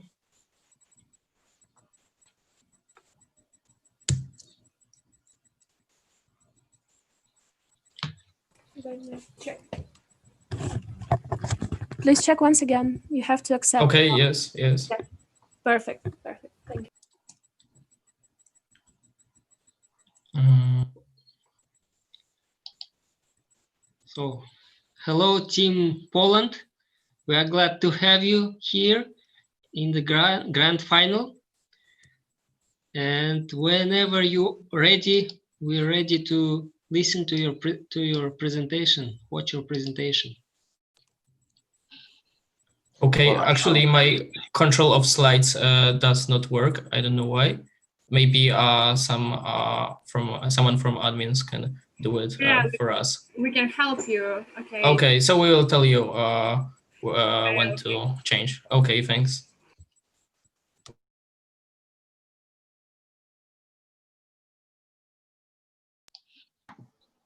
All right, so dear jury and audience, my name is Maximilian Mucha, and I would like to welcome you to the presentation of our business case study solution. Our team members are me, Jakub Łaszkowski, Mateusz Gil, Michał Przybyło, and Piotr Kaczyński. Our task was to find a pricing strategy for our client, a pharmaceutical company, which has successfully developed a COVID-19 vaccine. To begin with, we'll look into key issues regarding pricing, which will be discussed by Piotrek. Next slide, please. Now, I would like to tell you main factors that influence the price of a product. We must take into account the political correlations in the world. We also must take care of the opinions of the public. Possible immoral action may result in a lack of access to government funds or a decrease in public trust. We cannot forget that our factories have limited production capacity, so we cannot deliver products to every market at the same time. When we think about production over time, we must take into account that we have great bargaining power in the market for a limited time only. We have to also consider the possibility of the inventive remedy that will lower the economic cost of not getting vaccinated. Next slide, please. Now let's move on to pricing model. As was said before, our client will sell its vaccine to governments, which will be willing to buy it for two reasons: cost of COVID treatment and economical cost of lockdown. To calculate cost of COVID treatment, we multiplied a number of people hospitalized due to COVID per 100,000 people and average cost of hospitalization, which is approximately $10,000. To figure out an economical cost, we calculated forecasted GDP fall in 2020. More detailed calculations and sources you can find in the calculation sheet.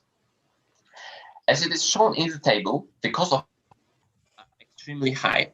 So potential buyers would be willing to pay an immense price for the vaccine in order to put an end to coronavirus crisis. However, we do not recommend our client to charge such a huge price for a few reasons.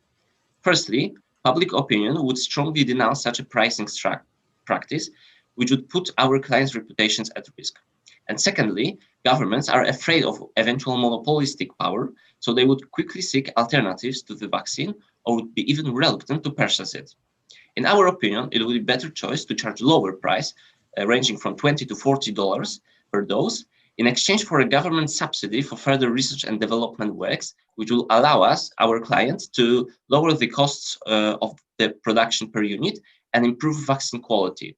As a result, we will establish our leadership position on the market in case of other vaccines will have been developed. Moreover, as our clients' limited production capacity will prevent it from expanding to other markets than the European one, it should consider selling a license to vaccine manufacturers on other continents. By doing so, our client will be able to increase its revenues without bearing vast costs of production and transportation, which requires specialized equipment. Finally, pricing strategy has to be adjusted when new competitors enter the market, which might be not only other vaccine producers, but also providers of a COVID remedy, which may be considered as an alternative to inoculating the population. Now, let's move on to key players. Next slide, please. Next slide, please. To compare the main competitors of our client, we have decided to check their production capacity. As you can see, it differs among producers. The mass production power is located in the EU countries. This indicates that it will be hard to immediately sell them license. Albeit, as the last news show, those companies can also fail. A few days ago, there was published information that the company AstraZeneca, that is cooperating with Oxford University, must halt work. It shows that it's still possible that these companies will fail in the end. And if they fail, their production power will be wasted unless our client provides them with the license. Mainland China production is right now insufficient even for the internal market, so it is reasonable to assume that they will not expand their production outside People's Republic of China until they vaccinate their population. The limited supply of the vaccine is also the reason why we analyzed geographical circumstances. Next slide, please. We have assumed that the headquarters of the client's company is in Switzerland. Hence, it is not politically involved. As we mentioned before, it is impossible to utilize monopolist position on the EU market. Political and social pressure will lead to PR catastrophe if the company decides to put a too high markup. Hence, we can't charge too much for the vaccines. It is reasonable to sell license for the vaccines to other producers. Firstly, it will bring extra revenue for the company. Secondly, it will provide more people with the vaccine.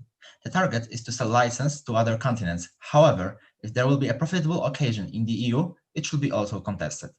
Of course, the board is surely curious why we only focus on the developed regions. Firstly, developed nations tend to have a significantly older populations than developing ones. It is well known that COVID is more deadly among elderly people and nearly harmless for the youth. With limited production capacity, it is reasonable to decide to firstly provide Western countries with the vaccines. Next slide, please.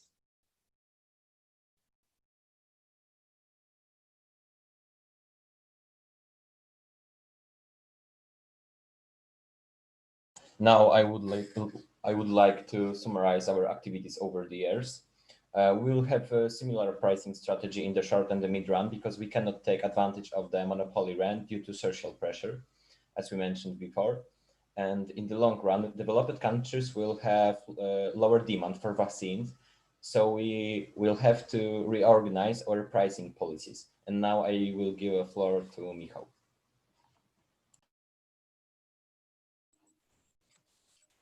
Okay, next slide, please.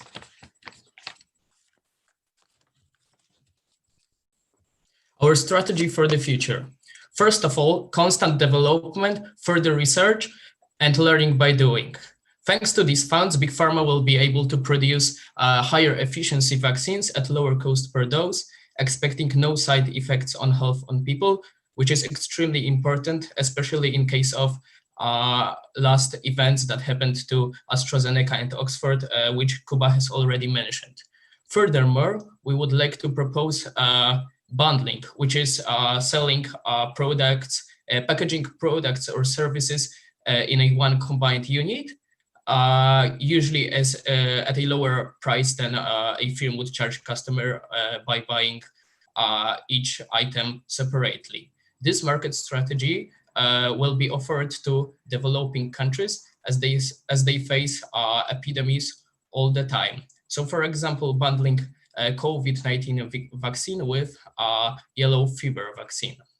On expansion to other countries, we would cooperate with non-profit organizations and encourage them to distribute a COVID vaccine in third world countries using Kaizen, which is actually a source of competitive advantage.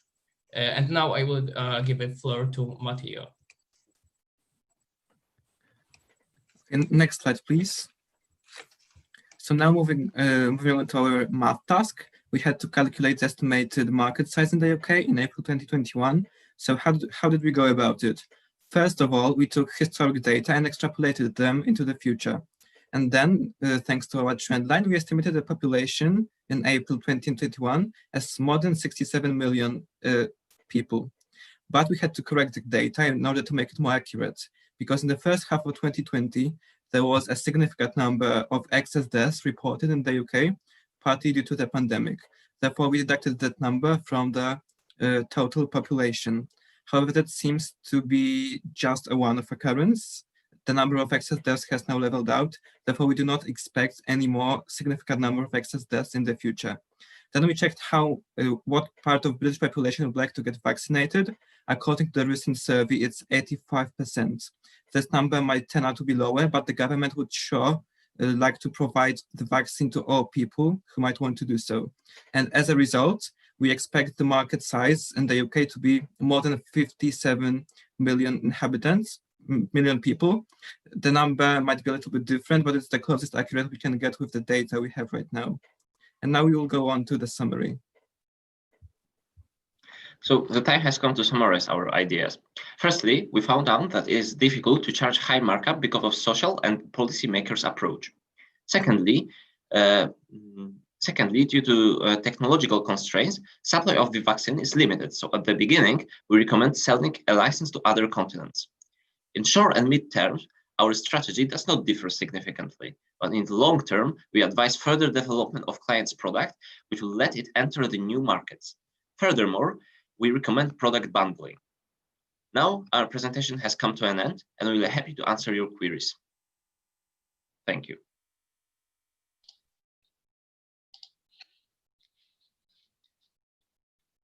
Thank you, Team Poland. So let's turn the floor to judges. So who wants to start?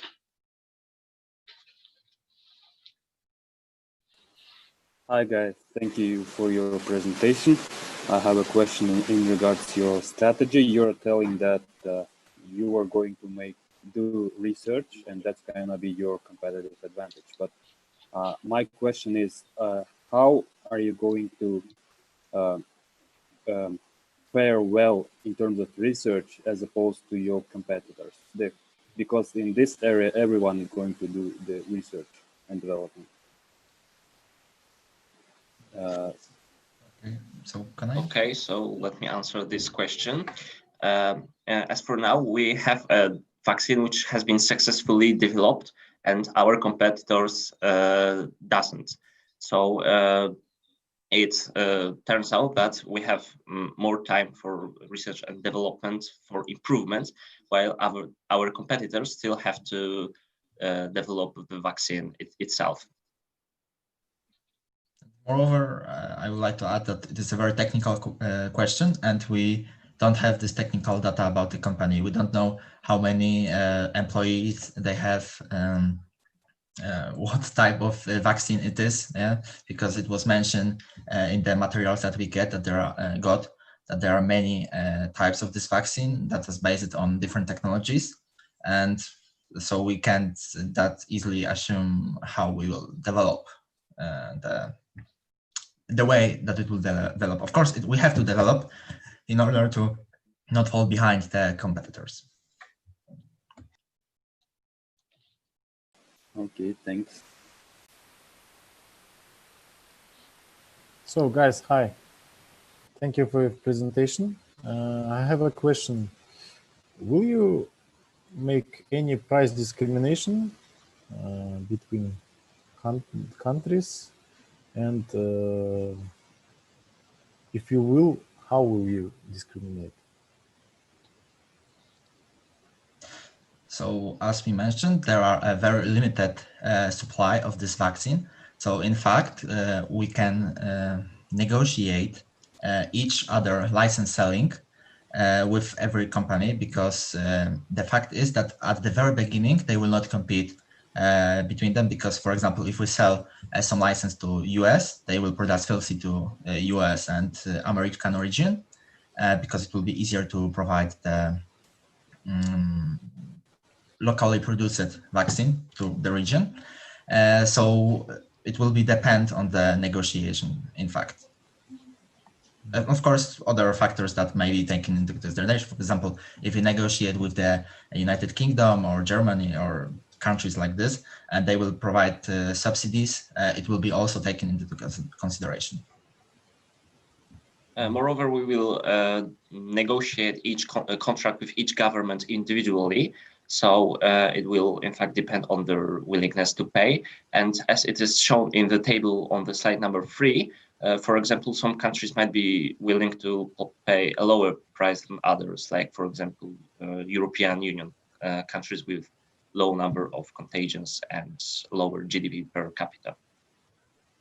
And so how will you calculate this? For example, you come to the Kazakhstan and the Kazakhstan government wants to purchase your vaccine. And so from what price will you start your negotiations? And what price will be like a floor for you? So firstly, we don't know what is the cost for the company. of the production for it. We don't know the cost of the developing, so it's very hard to say specific numbers.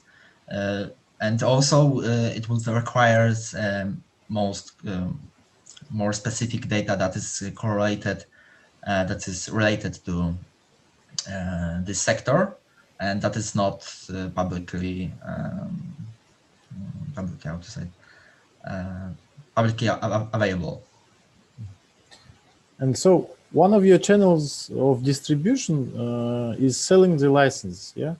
So you will sell licenses to local producers, and they will produce this vaccine and distribute in the country, yeah?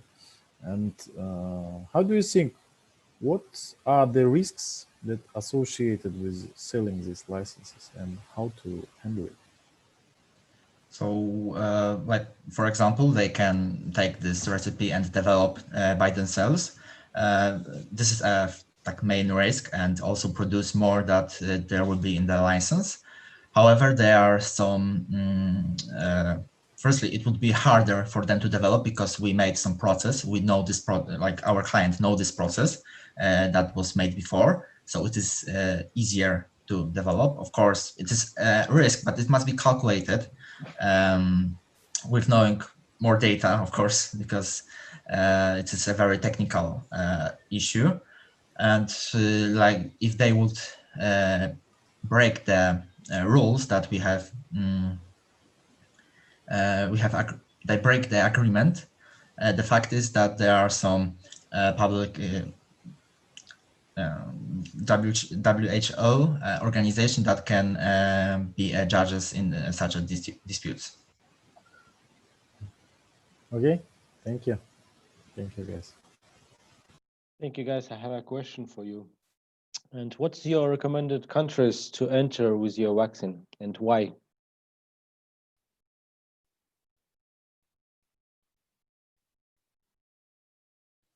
So as we mentioned, like the main countries are European Union because they are the most production powers located for producing vaccines. So, and moreover, as we mentioned, it is very important to look because this disease is very specific. It attacks mostly elderly people. So it will be easier, even easier in Europe to get this immunity to virus by vaccinating less population, in fact. Okay. And have you calculated the market size of these countries? How many vaccines do you going to sell there? So the fact is that in European Union it's like around more than 400 million people. So the fact is that in most European countries, vaccinating for some disease is compulsory. People have to vaccinate, and we can assume that the government will pressure this type of policy if everything will be clear with side effects. So we can assume it. Of course, it would give this say around 450 million people. However, we don't know how many vaccine doses will be needed because, for example, in swine flu, there was a problem because some people need 2 doses. There is also case of the adjunctives. It is, I think that it is the call like this. This makes the doses more efficient, and it depends on the technology. Like we don't know the technology of the vaccine, so it's very hard to say. Thank you. We also need to take into account that in some countries, vaccine inoculations are not mandatory, and some people might be unwilling to vaccine for COVID-19. Okay, thank you. So I guess we are done with the Q&A session. So thank you, Team Poland. Thank you for your presentation and comprehensive questions. Thank you. Thank you. Thank you. Thank you.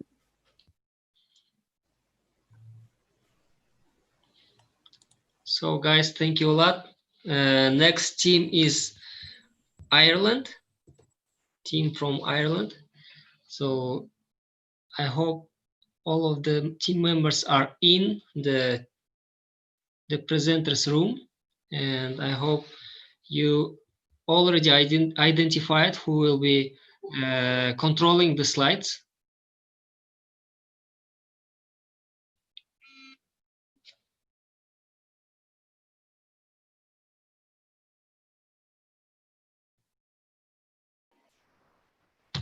So give us a few minutes to grade the previous team, and then we will start in 3 or 4 minutes the presentation of team from Ireland.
So hello again, everybody.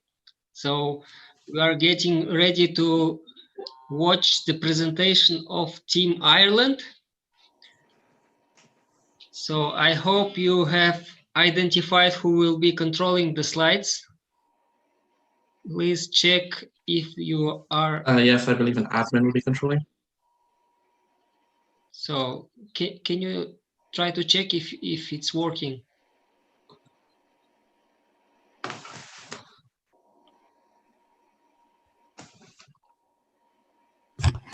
Do you need remote control, or you need to ask to turn on the slides? Okay. If we can have an admin control it, and we will tell them when to Okay. change the slide.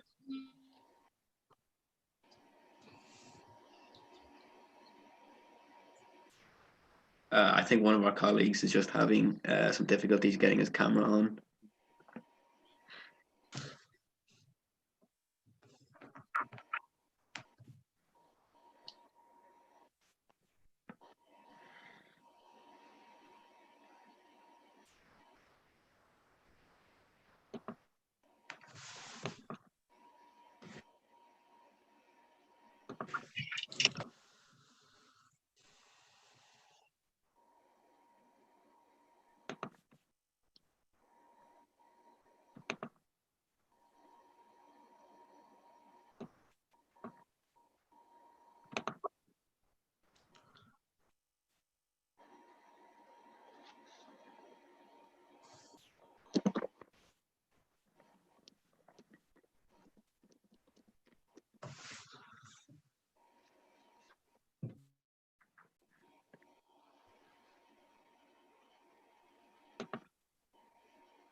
Is it okay to start now?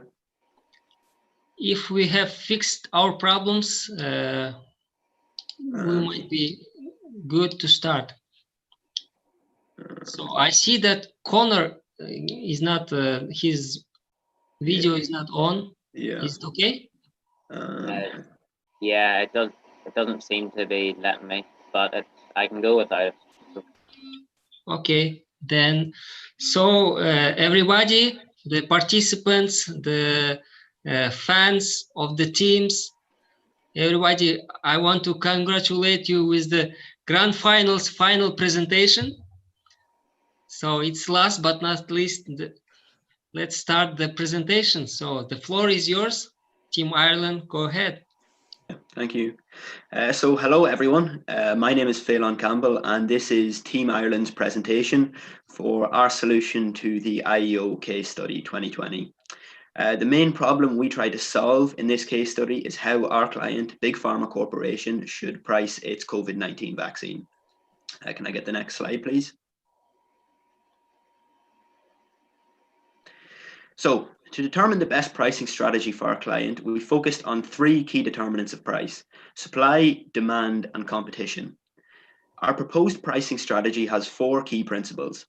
The first of these principles is price skimming. So price skimming is a pricing strategy which involves initially charging a high price in order to benefit from the monopoly power that we will have as one of the only suppliers of the COVID-19 vaccine on the market. And then we will gradually reduce our prices as more producers enter the market and competition increases. Our second principle is price discrimination. So because demand and purchasing power is going to vary greatly between the countries to whom we are supplying the vaccine, it will be beneficial for us to price discriminate between these countries, firstly to maximize our own profit, but also to ensure that more countries can get access to the vaccine. Our third principle is recouping costs. So we want to ensure that our client recoups the costs of producing the vaccine.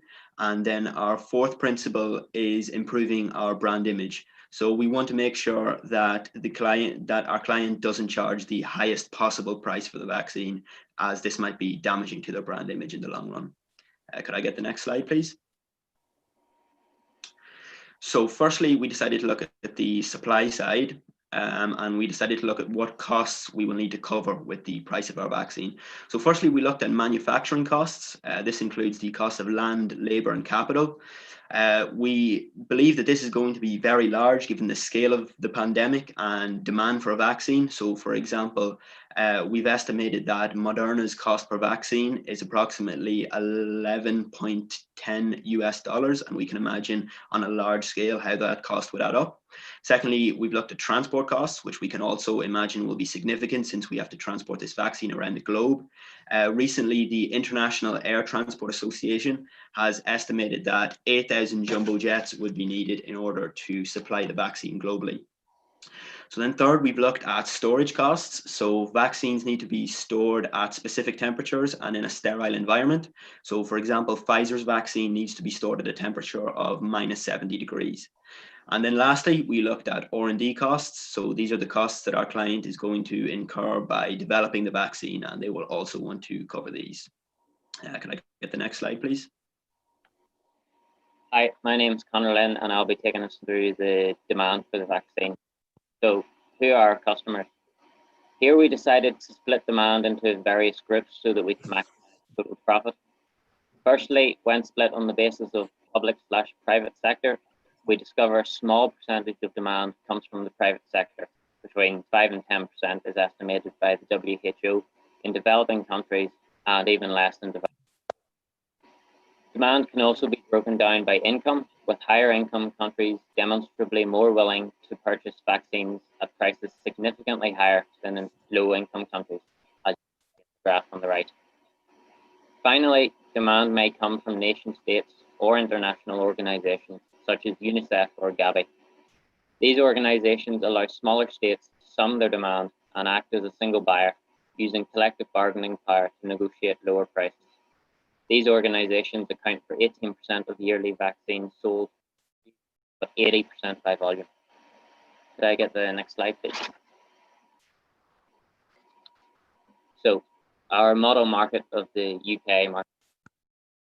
In order to estimate the UK market share, we have to take into account the predicted population of the UK in April 2021, the wealth of the country, and the presence of the nationalised health system. Given this, we believe that the UK would aim to purchase enough of a vaccine to completely vaccinate the population and account for wastage, following the WHO's estimations on waste during the Ebola epidemic. This leads us to believe that the UK would demand 80.8 million doses, assuming that one dose is equal to vaccination. Can I have the next slide, please?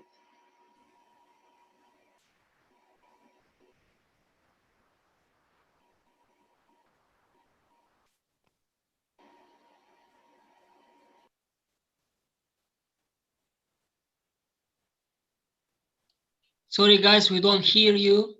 Who is presenting? Oh, sorry, my mic was muted there. Hi, I'm Adam McCourt, and I'm going to talk about the different levels of demand we expect to see over the course of the vaccine's rollout. Obviously, demand won't be the same around the world for this vaccine. For example, Brazil, with a large population of 210 million and a high infection rate, will likely have a higher demand for a vaccine, as it's spreading through a large population relatively fast. Then we have the UK, which currently has a lower but rising infection rate, but with a much smaller population of 65 million. Another important factor is that the UK has a nationalised health system to help with the logistical side of getting a vaccine distributed to the population, meaning the UK government is likely to demand a vaccine for the entire population, plus any wastage that may occur. This shows a medium to high demand compared to Brazil due to the much lower population. With the higher demand in these two countries, we hope to be able to charge them more for the vaccine. As for them, the vaccine is very price inelastic. Charging these countries more lets our clients recoup the cost of the vaccine, but also help us offer the vaccine at a cheaper cost to countries that may not be able to afford the vaccine for their population. However, some countries such as China will have a low demand for our clients' vaccine due to their relatively low numbers of new infections, and also due to the amount of investment and some costs the Chinese government have already put into their own research for a vaccine. So it is unlikely that the Chinese government will buy an outside vaccine at this point, therefore giving China a low demand for our client's vaccine. Can I get the next slide? So apart from different levels of demand at the start of the rollout, there will also be changes in demand over time for the vaccine. At the beginning, there will be likely to be a monopoly on the COVID vaccine, which then lets us charge a higher price, as mentioned before, due to the vaccine being extremely price inelastic. Then moving on into the next year, when new firms join the market, there will obviously be an increase in supply, and any governments who didn't purchase a vaccine before will now likely try to get a cheaper vaccine at this point. Then we move on to the increasing number of people with immunity from getting the virus. This obviously will decrease demand for our vaccine, as there will be less people who need it, as long as gained immunity from the virus lasts for life, which is still unknown. Then the vaccine will finally shift to the private sector, reaching the lowest demand, as private companies will not be willing to buy more than they need. Can I get the next slide, please? My name is Paul Clark, and I will focus on how our pricing strategy will impact our brand image. Price skimming is a pricing strategy in which big pharma corporations set a relatively high initial price for our COVID-19 vaccine at first, and lowers our price over time as new firms enter the market in order for our firm to stay competitive and maintain our market share. Initially, Big Pharma Corporation has a monopoly power and can control the price of our vaccine in the market. At this early stage, we can charge a higher premium for the vaccine and take advantage of being the first pharmaceutical company to introduce a safe vaccine to the market. However, as evident from the game theory chart, as more firms introduce their vaccine to the market over time, Big Pharma Corporation must take this information into account and lower our price in order to maintain market share, medium profit, and retain our good brand image in the public eye. If our price is too high and other firms sell their vaccine at lower prices, not only will it damage our level of profits, but also our brand image for the future of our company. The optimum strategy for us is to set a high initial price to take advantage of our monopoly position in the market. However, regularly evaluate and monitor our price as new competitors enter the market and adjust our price to compete effectively as per our price skimming policy. This is in order to maintain a good brand image for the future success of our firm. Can I have the next slide, please? Hello, my name is Luke O'Donovan, and I will discuss how competition will affect our pricing strategy. Currently, globally, there are 8 vaccines in stage 3 trials. This has an impact on Big Pharma Corporation, as any monopoly power on the vaccine production will not be held for long. Firms such as ours will be forced to reduce their price to compete, or their demand will fall as the demand for the vaccine grows more elastic. If I could now bring your attention to the right-hand side of the slide, these are 4 companies who are currently in the race to complete a vaccine. CanSino Bio has released their vaccine and is currently administering it to the Chinese army, although the price is unknown. Moderna is expected to be the first company to bring it to the global market, and as we can see, they are looking to price it at $37 US. AstraZeneca have put a hold to their testing due to a woman falling ill. We expect that their revised time will be sometime close to Johnson & Johnson. As you can see, the market will begin with a price skimming strategy by charging more at the beginning as monopoly power is gained and less at the end as more companies enter. Next slide, please. Thank you very much for giving us your full attention. And from all of us at Team Ireland, we hope you enjoyed. And we'll be happy to answer any of your questions. Thank you, guys. Thank you for your presentation. So let's start the Q&A session. Judges, please go ahead.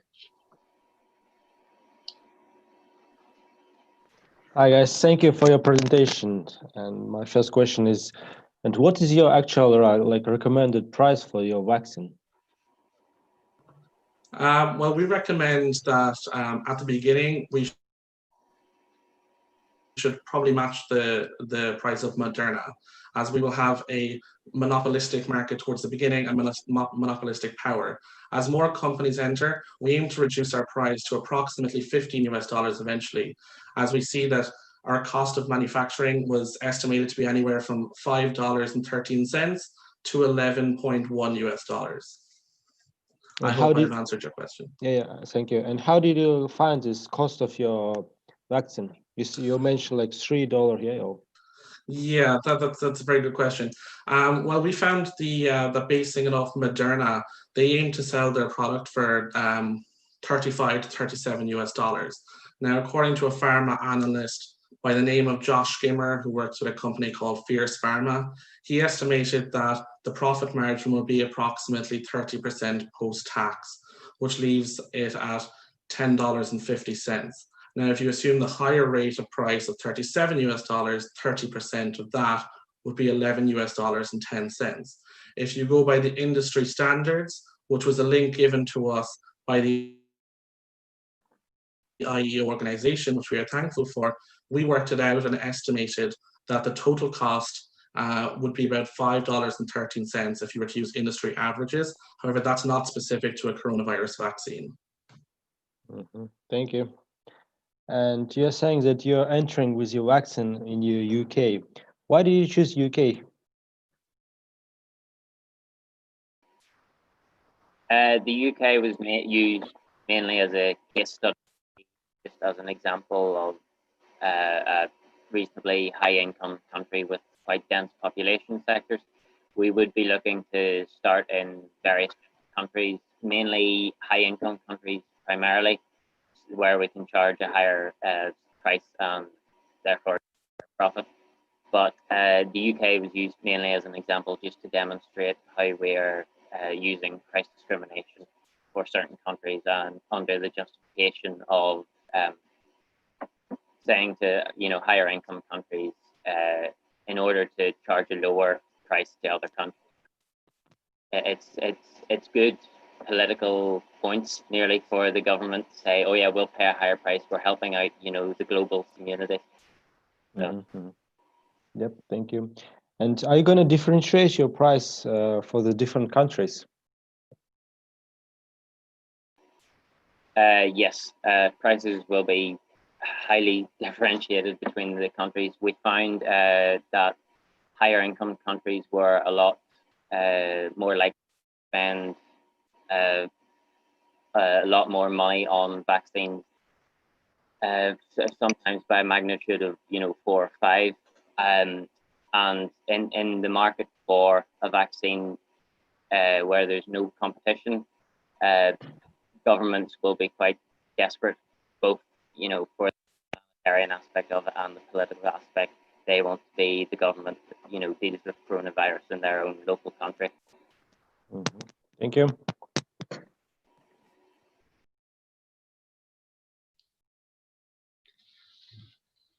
Hi guys again. So can you mention like 3 major risks for your company or for your recommendations? And After you mention the risks, can you tell your plan or your thoughts how to mitigate those risks?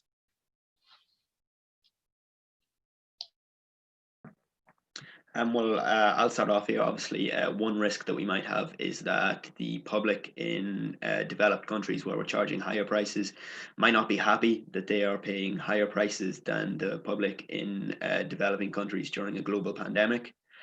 I mean, our main kind of solution to this is the fact that we're actually dealing with the government as opposed to with the public.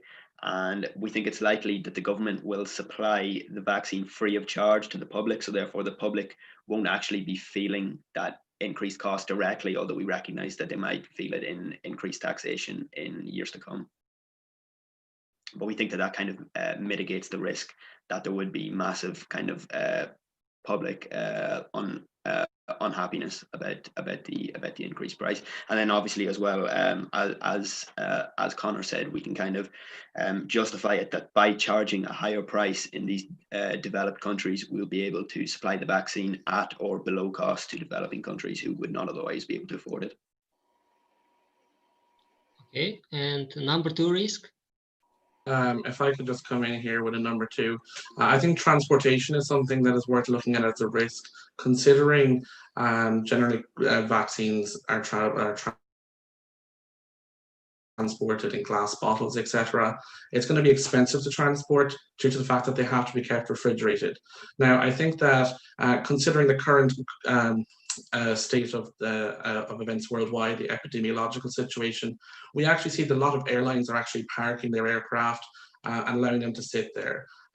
We feel that a global effort to try and unite airlines and maybe offer us their aircraft at cost price could see us allowing to transport this vaccine at very low costs worldwide, especially to countries which are developing, where airlines themselves would see an improved brand image, and they'd be able to also benefit from increased booking to these countries as people recognize the fact that they have made an effort to try and help solve this global epidemic.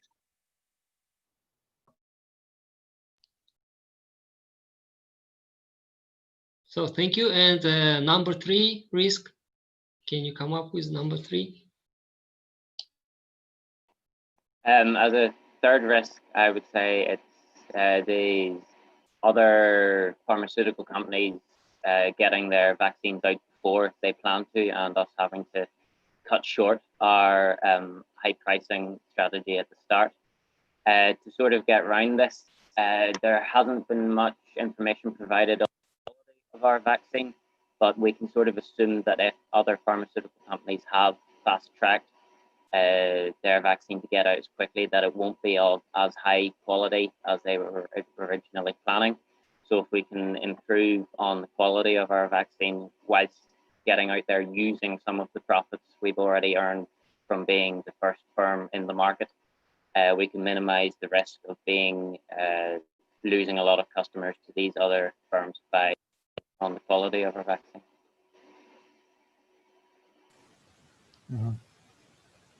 Hi guys, thank you for your presentation. I want to ask a question about your competitors.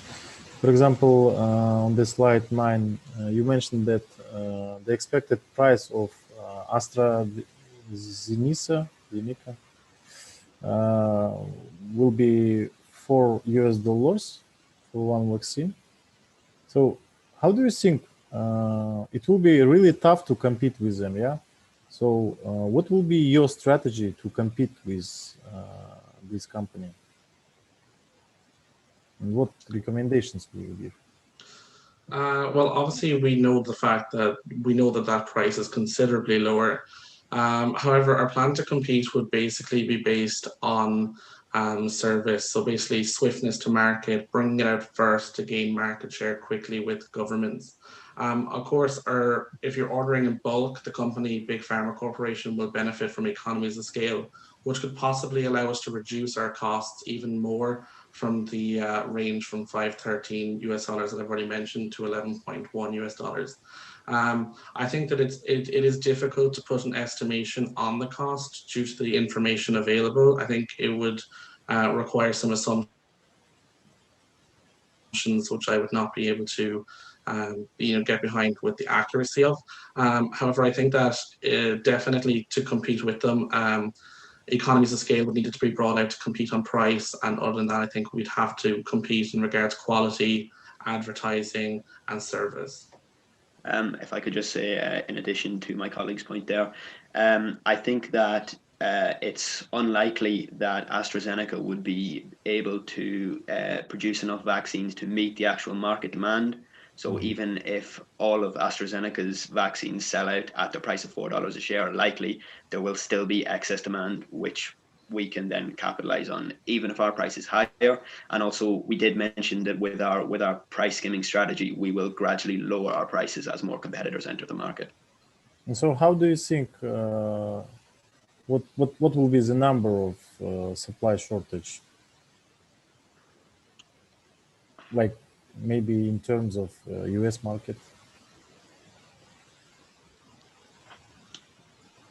So what is a potential market, initially, potential US market for vaccination? Well, I mean, whenever we looked at the UK case, we assumed that the government would want to vaccinate the entire population. We understand that this probably would not happen because some people wouldn't feel comfortable with being vaccinated, or other people might not need to be vaccinated. But so we would assume that the government themselves would be aiming to vaccinate the entire population, even if that might not happen. We hadn't actually done any analysis on the US market, so I don't know the number in terms of demand there. But if you looked at the US population and then AstraZeneca's projected production numbers, I would say that we'd be able to get an estimate. So you're going to start from the UK market, yeah? Yeah. I think that we hadn't picked a specific market that we wanted to start in. We were more focused on the strategy in terms of differentiating between developed and developing markets. Well, thank you a lot. Thank you a lot. So we are running out of time for Q&A session. I guess there are more questions to come, but we have to cut the timing here. So Team Ireland, thank you a lot for your interesting presentation and comprehensive answers. Thank you a lot, and good luck. Thank you. Okay, thank you guys. Thanks. Thank you. So Thank you. this is the end of our grand final presentations. So thank you to everybody for joining and watching, and especially for the teams for presenting their solutions.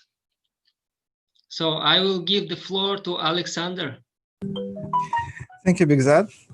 Thank you all. I really appreciate your job. It's very interesting to listen to such nice presentations. Thank you. I would like to thank all the CSI partners and Bigzad for the jury work they have done and conducting this part of the Olympiad. I also would like to thank you guys, contestants, for huge preparations that you have done, and it can be seen that you were really prepared, and for the very interesting presentations you've made here. I also would like to thank the volunteers for their job, for conducting everything and helping us in all the ways and forms. So I think we will name the winners here, if they're ready. Yeah. So Alexander, give us a few minutes to finalize the grading, like 5 minutes, and then let's come back to naming the winners. Okay, so we'll have a small pause. While it is, I will speak a little bit about the IOX meeting that has been cancelled because we have delayed and the schedule has moved into the late night already. For some of you, maybe it's a morning. We will reschedule this meeting for tomorrow. and there we will speak about the projects that we are already conducting, and we will create in the following after the Olympiad month. There were a lot of interesting ideas there. I have to take to cover some time here now, so I will be speaking until our colleagues are ready, and thus I will speak about the things that we were preparing to speak in the evening today. Some of you have already been connected to the IOX, and you know that we have a lot of interesting ideas there, like to make an exchange of students between the schools, like helping you all to get to know each other better and to become mentors in the community that we create, and to communicate effectively, to make some projects of yours that you would like to conduct. We have amazing stories of people who have created their own football team, their own businesses, and all of those people would, I think, really love to get connected to the advisors here. For some of you are mentors, and some of you are very qualified educators, and all of this experience could be shared and be interesting for the people around you. Also, I would love to break the boundaries, to create the elite community around the IO, so that we could maybe make the world better. So, we are ready for the numbers, yeah. So, Bigzat, will you allow me to? Do you have the table of the scores? Do you see it? Can you name the winners? I guess I will give the floor to you. Okay. And so we are done with the grading. So grading was really tough. The presentations were really great. The guys are great public speakers. You see that team spirit in each team is very high, and the calculations, assumptions, all the economic and business approach is very top level. So it was very hard for us to grade. But guys, so just the final words from me. So all of the teams are winners, and I hope that you learned a lot from this exercise, and I hope that this exercise and the approaches that we covered, I hope they will be useful not only in your professional but in your life terms. So thank you a lot. Thank you for your great, and we learned from you as well. I need to mention that. And Maybe, Alexander, so the floor is yours. Maybe before we name the winners, you could give some feedback about what common good ideas have been stated, and what commonly could use some of maybe more attention from the teams, so that they could get even more perfection in their speeches, in their work, like a business case solvers. So okay,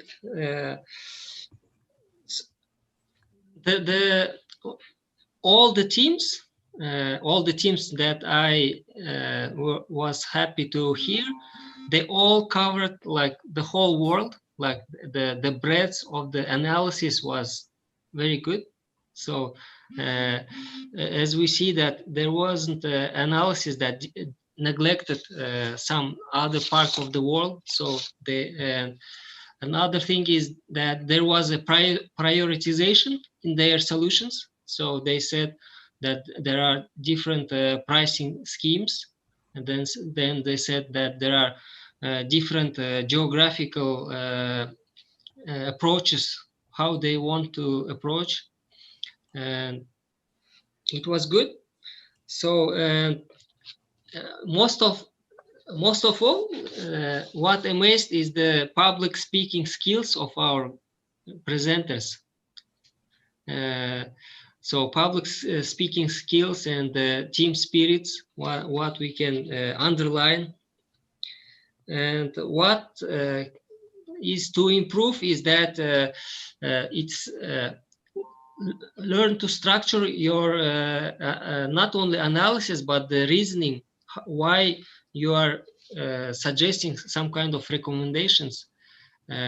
Another thing might be that you want to improve is the top-down, like a top-down approach. You mention, first of all, your recommendation or your conclusion, and then you go on supporting that conclusion.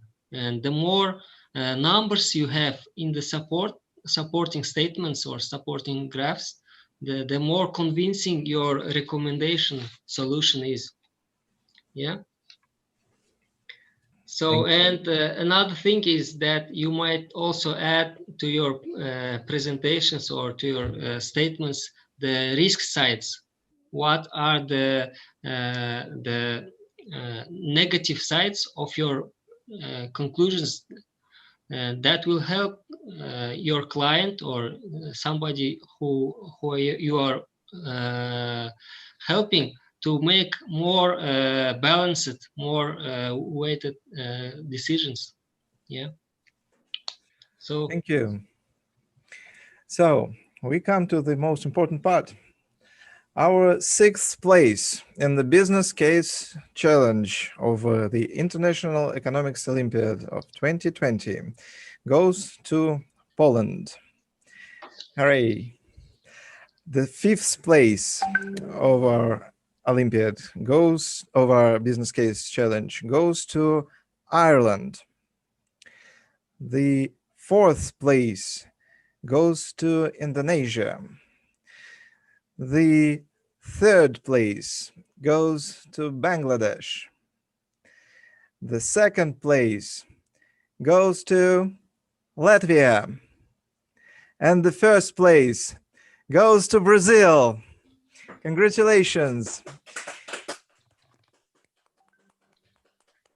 Guys, you were amazing. Thank you. So I will leave you to partying. Don't go hard on this, okay? We still have moderation tomorrow and some meetings, some interesting lectures. And see you all. We will name the whole list of the results in business cases on the closing ceremony. And we'll see you then. Thank you. Bye. thank you. Bye. Thank you. Bye. Bye, guys.